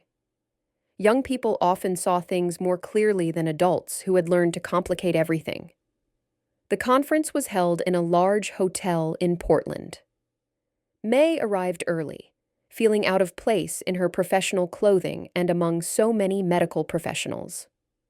She had not been to a medical conference since leaving Seattle, and the atmosphere brought back memories both good and painful. The panel discussion was scheduled for the afternoon. May sat backstage, listening as other speakers presented their perspectives. There was a psychiatrist who specialized in treating healthcare workers. There was a patient advocate whose mother had died from a medical error. There was a hospital administrator talking about systems for supporting staff after adverse events. When it was May's turn to speak, she walked onto the stage and looked out at the audience. There were perhaps 200 people in the room, doctors and nurses and medical students, all watching her with varying expressions of curiosity and sympathy. May took a deep breath and began. "My name is Dr. May Harrison. 2 years ago, I made a mistake during spinal surgery that left my patient permanently paralyzed. I destroyed his life in a moment of imprecision. And for a long time, I believed that mistake had destroyed my life too." She told her story chronologically: the surgery, the investigation, the decision to leave medicine, the months of hiding in Bayfield Cove. She described learning woodworking, the slow process of rebuilding her sense of worth, the rescue at the community fair that forced her to confront her medical knowledge again. "I want to be very clear about something," May said. "What I did was not okay. David Chen will live with the consequences of my error for the rest of his life. No amount of time or therapy or good deeds will change that fact. I carry responsibility for what happened, and I always will." She paused, looking around the room. People were listening intently. "But I also learned something important," May continued. "One mistake, even a catastrophic one, does not erase 15 years of training and experience. It does not mean I have nothing left to offer. The knowledge in my head, the skills in my hands, they're still valuable.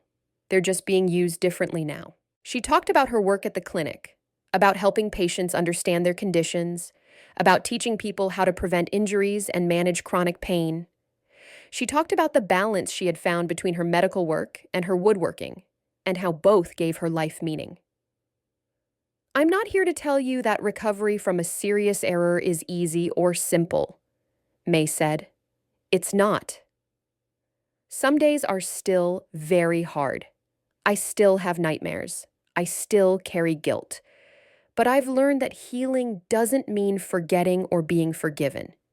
It means finding a way to keep living, keep working, keep trying to do some good in the world despite what you've done wrong." When she finished speaking, there was a moment of silence. Then the audience began to applaud. Several people stood. May felt tears in her eyes as she returned to her seat. After the panel, many people came up to talk with her. Some were doctors who had made errors themselves and wanted to share their experiences. Some were medical students worried about the responsibility they would soon carry. Some were administrators interested in her model of part-time clinical work combined with other meaningful activities. One young doctor, probably in her early 30s, waited until most people had left before approaching May.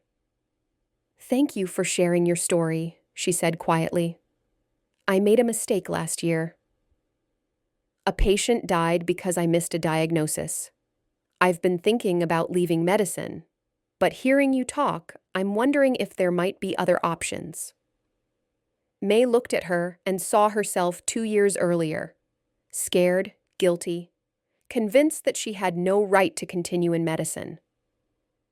"There are always options," May said gently. "The key is finding what allows you to live with yourself while still using what you know. That looks different for everyone." They talked for a while, May offering suggestions and contact information for support resources. As the young doctor walked away, looking slightly less desperate than when she had arrived, May felt a sense of purpose she had not experienced in a long time. On the drive back to Bayfield Cove, May reflected on the conference experience. It had been emotionally exhausting, but also strangely empowering. Sharing her story publicly, owning both her failure and her recovery, had felt like another step forward. She had spent so long hiding from her past, trying to become someone else. But maybe the path forward was not about escaping who she had been. Maybe it was about integrating all parts of her experience into a more complete, more honest version of herself. The following weeks brought more invitations. Medical schools wanted her to speak to students about coping with mistakes. Hospitals asked her to consult on programs for supporting staff after adverse events. Online forums for healthcare workers requested interviews about her experience. May accepted some invitations and declined others, trying to balance this new role with her existing commitments in Bayfield Cove. She did not want speaking about her past to become a full-time occupation. She valued her time in the workshop, her patience at the clinic, her quiet life in the small coastal town. But she also recognized that her story had value beyond her personal healing. If sharing it could help other medical professionals process their own experiences, if it could contribute to better support systems for doctors after errors, then it was worth the discomfort of public exposure. March brought warmer weather again. May had now completed one full cycle of seasons since the rescue at the community fair. Looking back, she could see how much had changed in that year. She had gone from someone hiding from her past to someone who could talk about it openly. From someone who believed she had nothing to offer to someone who was actively helping both patients and fellow physicians. Tyler, the young man for whom she had built the wheelchair ramp, stopped by the workshop one afternoon. He was walking now, with only a slight limp remaining from his accident. "I'm heading off to college next month," he said. "I wanted to thank you again for the ramp. My dad said you did something similar for another family in town, too." "Several families, actually," May said. "I've made it kind of a specialty. Accessibility modifications, custom solutions for people with mobility issues. It combines my medical knowledge with woodworking skills." Tyler looked around the workshop with interest. "That's really cool. Finding a way to use both things you're good at." After he left, May thought about his words. She had found a way to use both things she was good at. Her medical knowledge informed her woodworking, helping her design pieces that served specific needs. Her woodworking provided a form of therapy that made her medical work possible, giving her hands something constructive to do that did not carry the same emotional weight as patient care. She had not planned this integration. It had developed organically, shaped by necessity and opportunity, and the gradual process of healing. But looking at it now, she could see how all the pieces of her life fit together, how even her greatest mistake had led to new understanding and new ways of helping people. In April, May received another letter from David Chen. This one was shorter, but no less meaningful. "Dr. Harrison, Thank you for your letter. I appreciate your honesty about your ongoing struggle with what happened. I want you to know that I meant what I said about building a good life. I got married last month. I'm sending you a photo from the wedding. I wanted you to see that I'm happy. Really happy. Not despite what happened, but including it as part of my story. We're all more than the worst things that happen to us.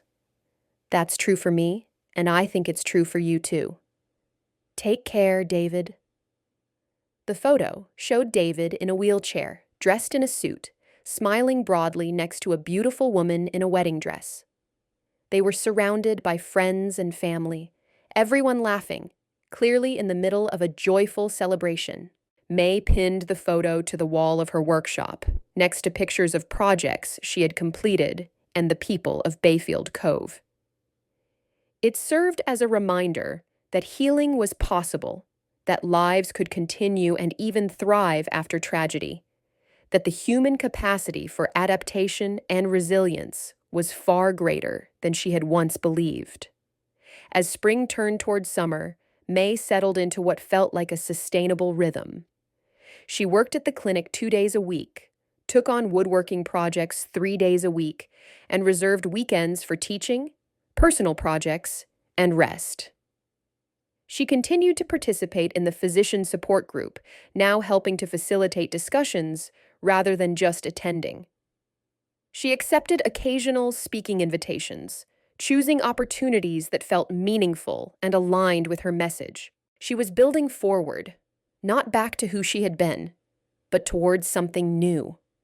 A life that acknowledged both her failures and her strengths. A career that served people without demanding perfection. A sense of self that could hold both pride and regret, both guilt and hope.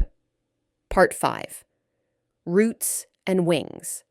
By late spring, May had become something of a local fixture in Bayfield Cove. People no longer saw her as the quiet stranger who had arrived 2 years earlier, but as an integral part of the community's fabric. She was May who fixed things, May who helped at the clinic, May who taught woodworking and had saved Aaron's life. Marcus had officially enrolled in technical college but continued to work part-time in the workshop during breaks. May watched his skills develop with pride, seeing in him the same dedication and attention to detail that she valued in her own work. "You know what I like about woodworking?" Marcus said one afternoon as they worked together on a set of dining chairs. "Every piece tells you what it wants to become. You just have to listen to it." May smiled at the observation. "That's very philosophical for someone your age." "I learned it from you," Marcus said. "You're always saying we should respect the material, work with its natural character instead of forcing it into shapes it doesn't want to take." "I suppose I do say that," May acknowledged. She had not realized how much her teaching philosophy had evolved until Marcus reflected it back to her. Working with wood had taught her patience and humility, lessons she tried to pass on to her students. The workshop had become a gathering place of sorts. Beyond the formal classes May taught, people would drop by to chat, to watch her work, or to seek advice on their own projects. Mrs. Peterson still brought baked goods every Wednesday. Linda from the bookshop would stop in with new releases she thought May would enjoy. Even Mr. Williams, the elderly man from the coffee shop, occasionally shuffled in to share stories of the town's history while May worked. May found she valued these casual connections. They were different from the intense, high-stakes relationships she had formed with patients in her surgical days. But they were meaningful in their own way. She was part of a community web, each thread light, but together creating something strong. At the clinic, May's role had expanded gradually. What had started as simple consultations had grown to include teaching physical therapy techniques, developing rehabilitation protocols for common injuries, and working with Martha to create community health education programs. She had even started a monthly workshop on injury prevention for local athletes and weekend warriors. One morning, Martha approached May with a new idea. "We've been getting requests from the next town over," she said.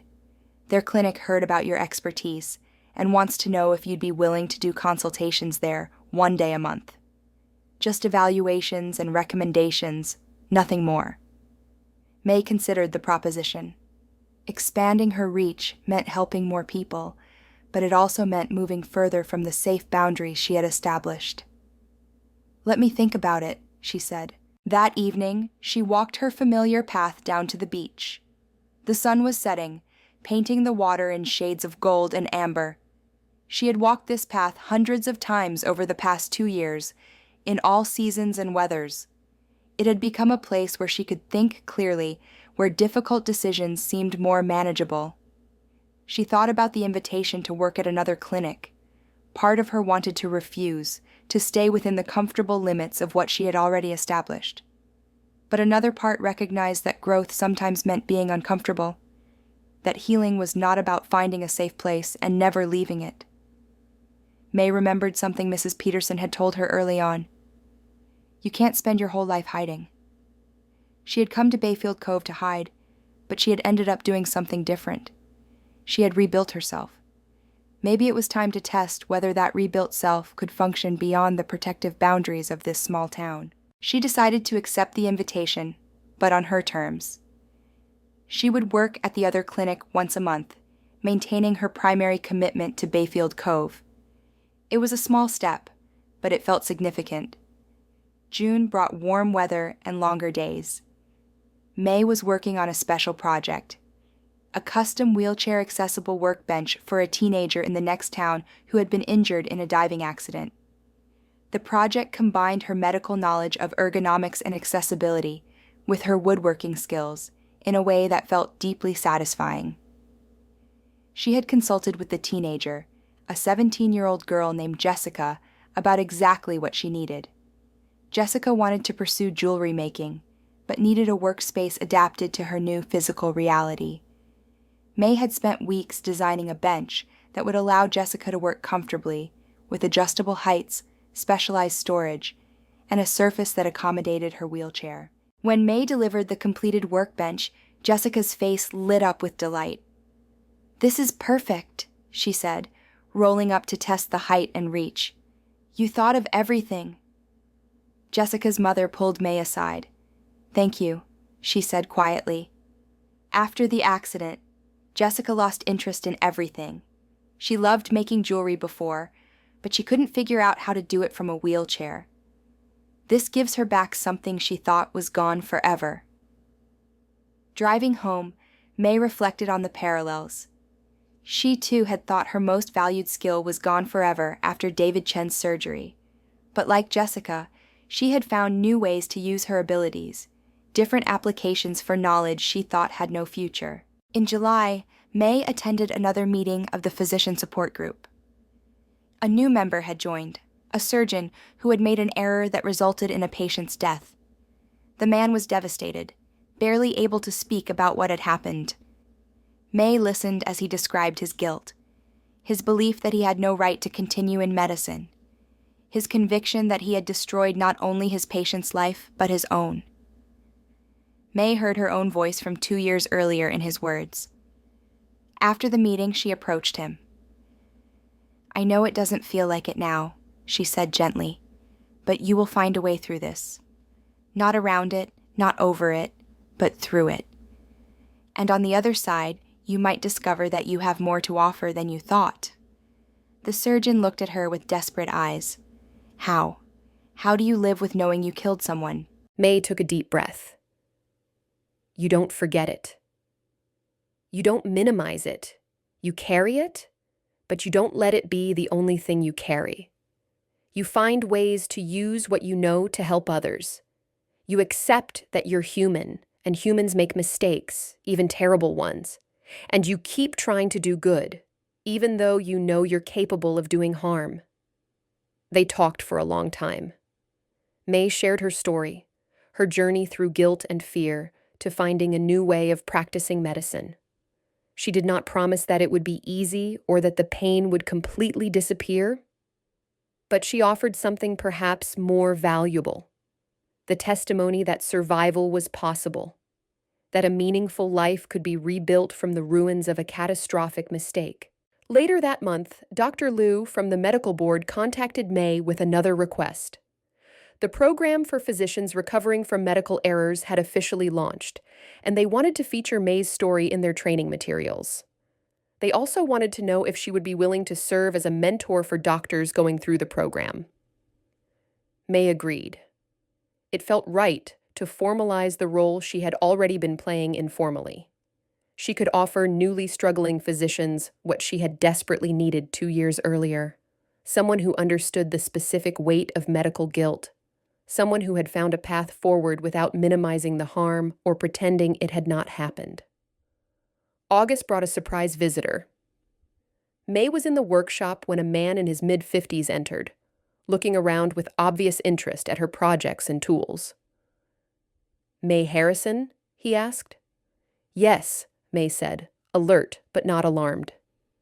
She had learned that not all unexpected visitors brought trouble. "My name is Dr. Robert Chen," the man said. "I'm David's father." May felt the world tilt. She set down the chisel she had been holding, her hands suddenly unsteady. "Mr. Chen," she managed to say. "I hope this isn't too much of a shock," he said. "David told me he had written to you. He showed me the article about you. I wanted to see for myself how you were doing." May gestured to a chair, and they both sat. For a moment, neither spoke. Then Mr. Chen said, "I was very angry with you for a long time. When David came out of that surgery unable to move his legs, I wanted someone to blame. You were the obvious target."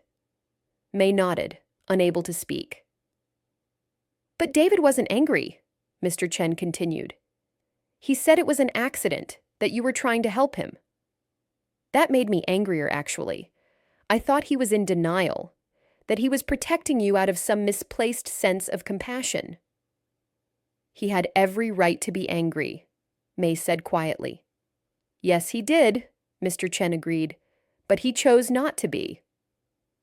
And eventually, watching him rebuild his life, watching him find happiness despite what happened, I realized something.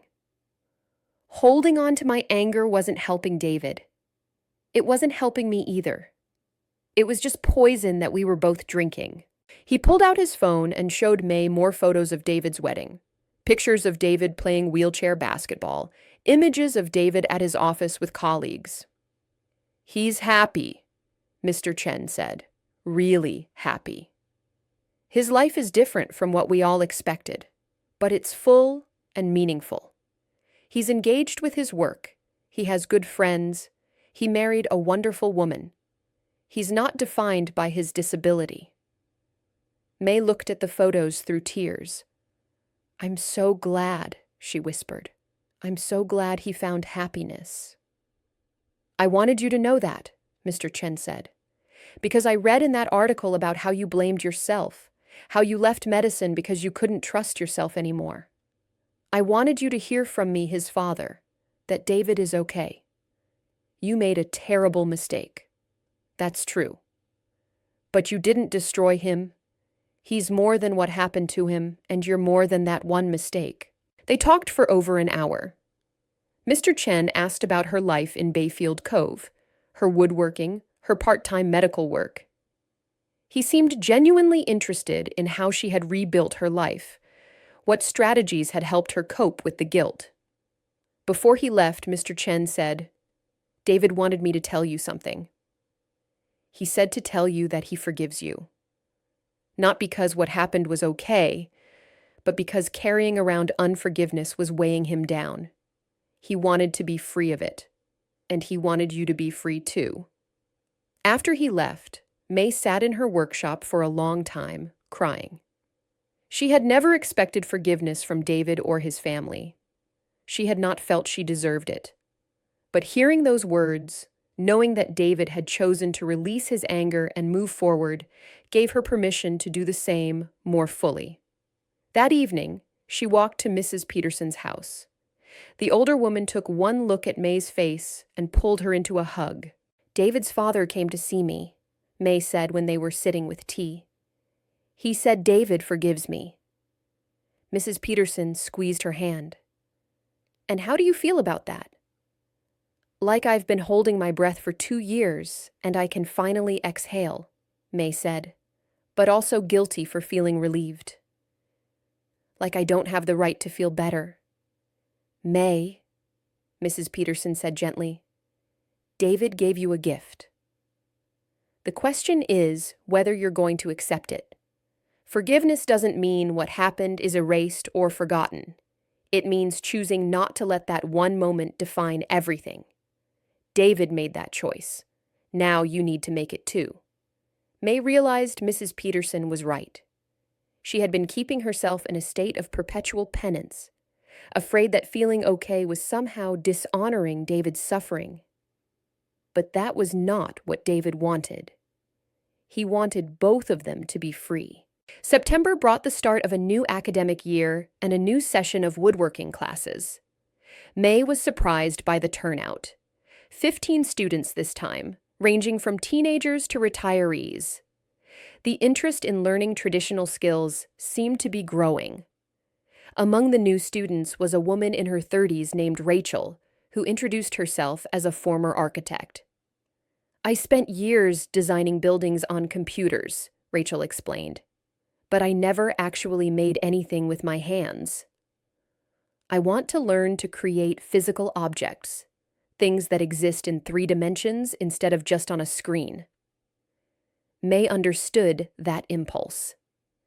There was something profoundly satisfying about physical creation, about transforming raw materials into functional objects through patient effort and skill. As the class progressed, May found she enjoyed working with this diverse group.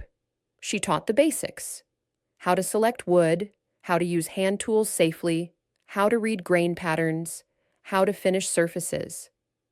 But she also taught patience, the willingness to work slowly, the acceptance that mistakes were part of learning. One evening, a student became frustrated when his dovetail joint did not fit correctly. He threw down his chisel in anger. "I can't do this," he said. "I'm no good at it." May picked up the chisel and examined his work. "You're learning?" she said. "That's different from being no good at it. Every craftsperson has made joints that don't fit.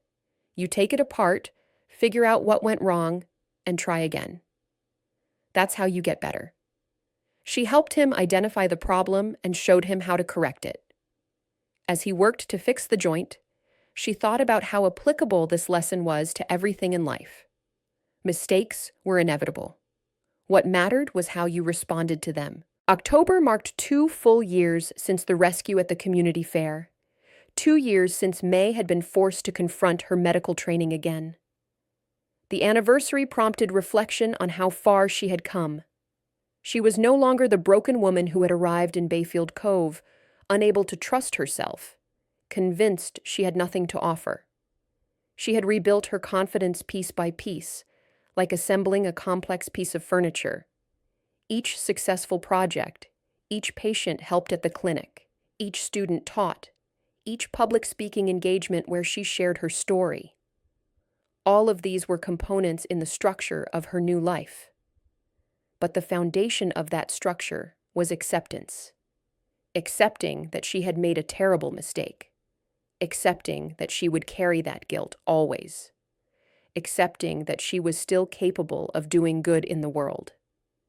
Accepting that she deserved to live a full life despite what had happened. Aaron came by the workshop with exciting news. He was completely off crutches now and had been accepted to physical therapy school. "I want to help people recover from injuries," he said, "because of what you did for me. You showed me that the right intervention at the right time can make all the difference." May felt a surge of pride. Aaron was turning his experience into purpose, just as she had done. The ripple effects of that one day at the community fair continued to spread outward. In November, May was invited to give a keynote speech at a national medical conference. The topic was resilience and recovery in medical practice. It was a significant honor and a sign of how much her story had resonated within the medical community.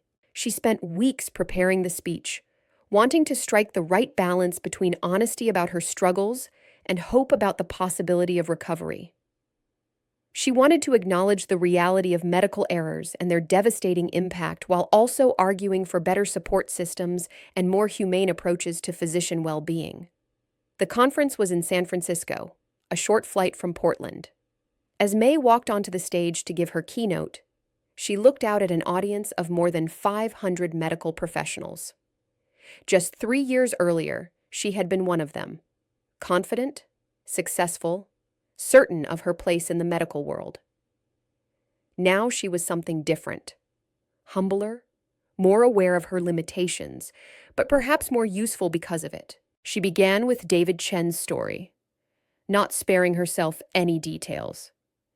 She described the moment her hand slipped, the immediate knowledge of what she had done, the investigation, and aftermath. She talked about the psychological impact of making a serious error, the way it had shattered her confidence and her identity. For a long time, May said, I believed that one mistake defined me completely. I thought I had no right to continue in medicine, no value to offer anyone. I was wrong about that. But it took me a long time to understand why. She described her journey to Bayfield Cove, her discovery of woodworking, the gradual rebuilding of her sense of purpose.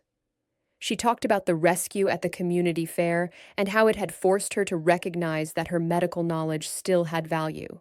I learned something important through this experience, May said. Medical errors are not just technical problems to be solved through better systems and protocols. They're also deeply human experiences that require emotional and psychological support. We need to create cultures where doctors can acknowledge mistakes without being destroyed by shame, where we can process our grief and guilt while still using our skills to help people. She concluded with a call to action.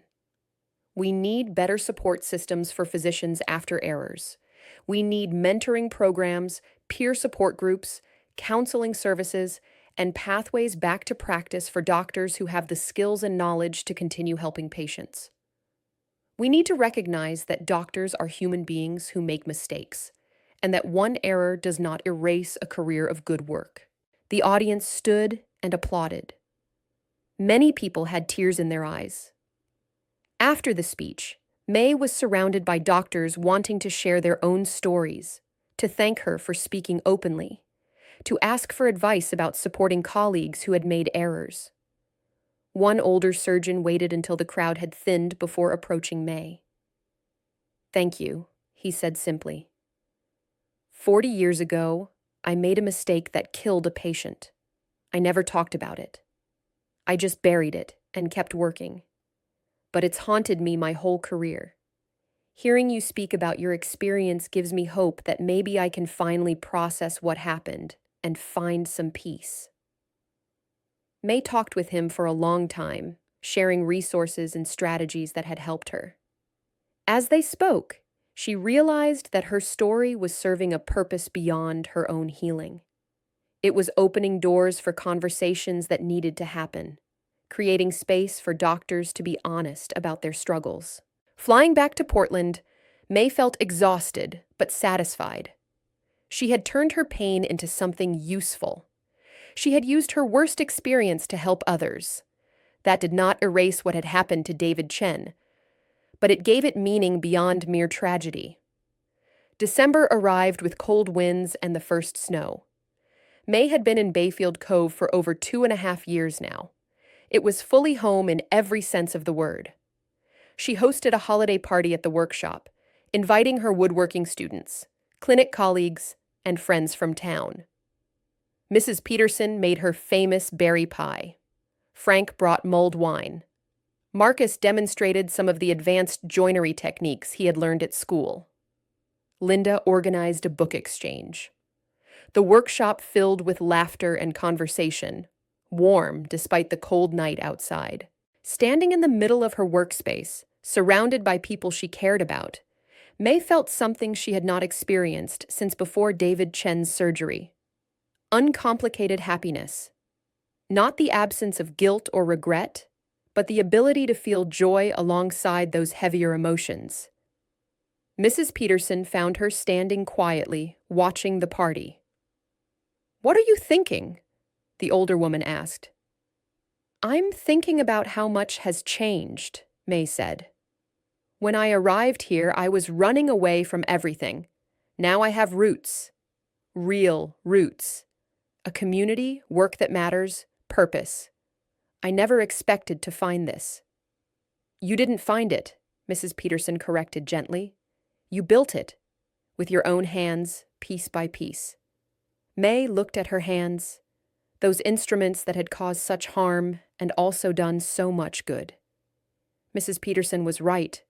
She had built this new life deliberately, through countless small choices to keep trying, keep growing, keep offering what she could despite her past. As the party wound down and people started leaving, Marcus approached May.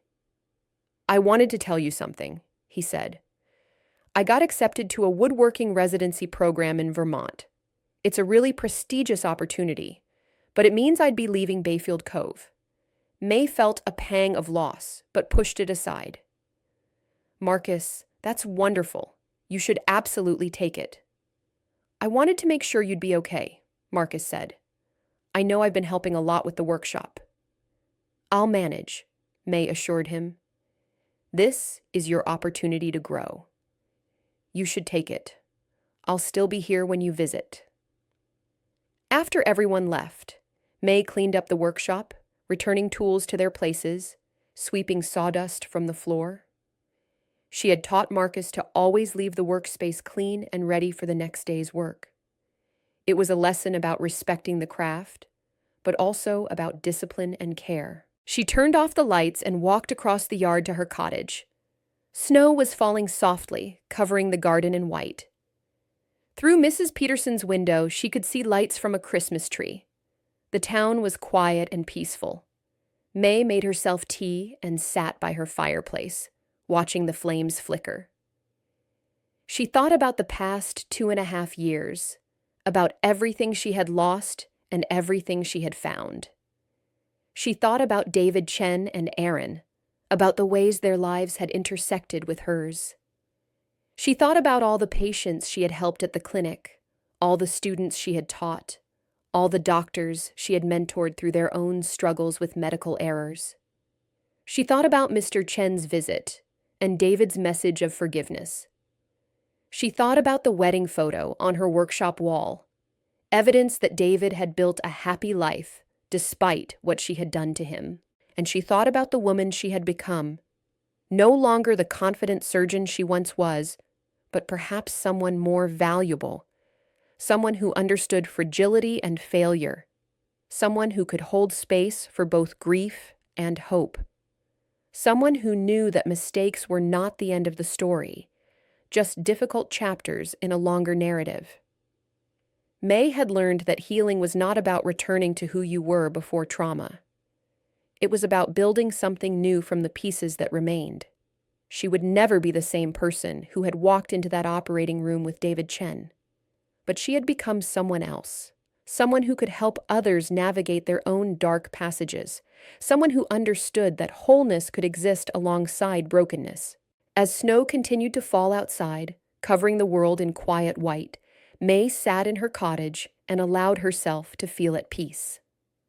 Not perfectly healed, not free from regret, but present in her life, engaged with her work, connected to her community, and finally, after so long, able to imagine a future that held more than just guilt. She had come to Bayfield Cove looking for a place to hide. She had found a place to heal. But more than that, she had found a place to grow, to contribute, to matter. She had found a home.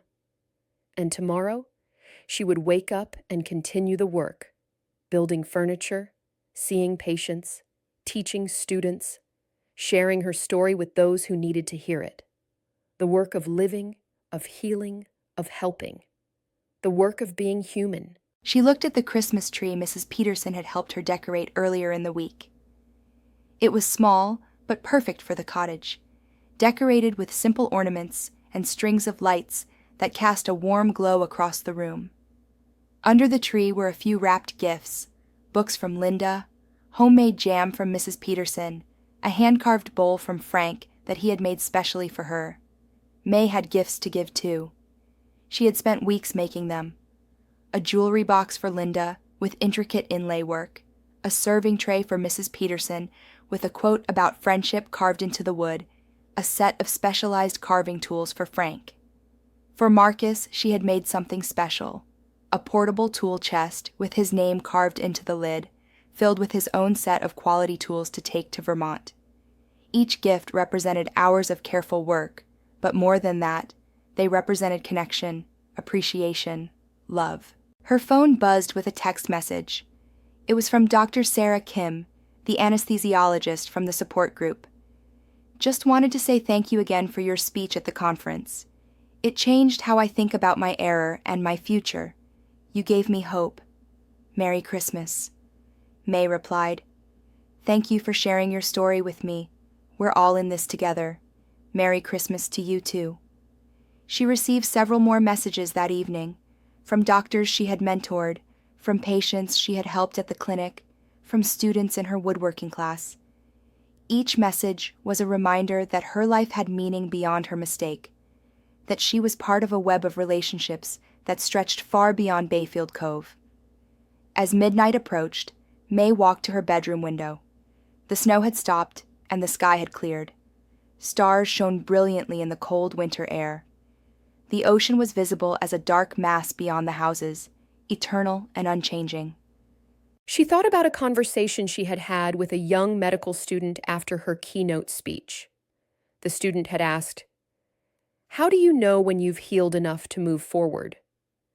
May had answered honestly, "You never heal completely, but you reach a point where the pain doesn't control you anymore, where you can hold your grief and your hope at the same time, where you can acknowledge your failures while still recognizing your value. That's when you know you can keep going." Standing at her window, looking out at the peaceful town she now called home, May realized she had reached that point. She would always carry the weight of what happened to David Chen. There would always be moments of doubt, nights when the guilt felt fresh and overwhelming. But those moments no longer defined her entire existence. She had learned that redemption was not a single moment of forgiveness or a heroic act that erased past mistakes. It was the daily choice to keep trying, to keep helping, to keep using whatever gifts you had to make the world slightly better. It was the accumulation of small acts of service and connection that gradually built a life worth living. May thought about her hands one more time. These hands that had held scalpels and chisels, that had caused harm and created beauty, that had destroyed and healed.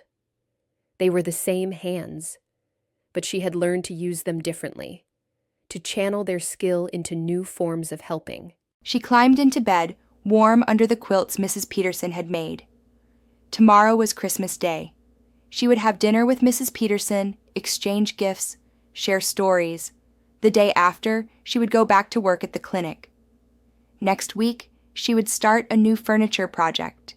In January, she would speak at another medical conference. In February, Marcus would leave for Vermont. Life would continue, with its mixture of joy and sorrow, success and failure, connection and loss. May would continue with it, no longer running from her past, but carrying it as part of a larger story, a story that included tragedy, but was not defined by it. As she drifted toward sleep, May's last thought was of gratitude.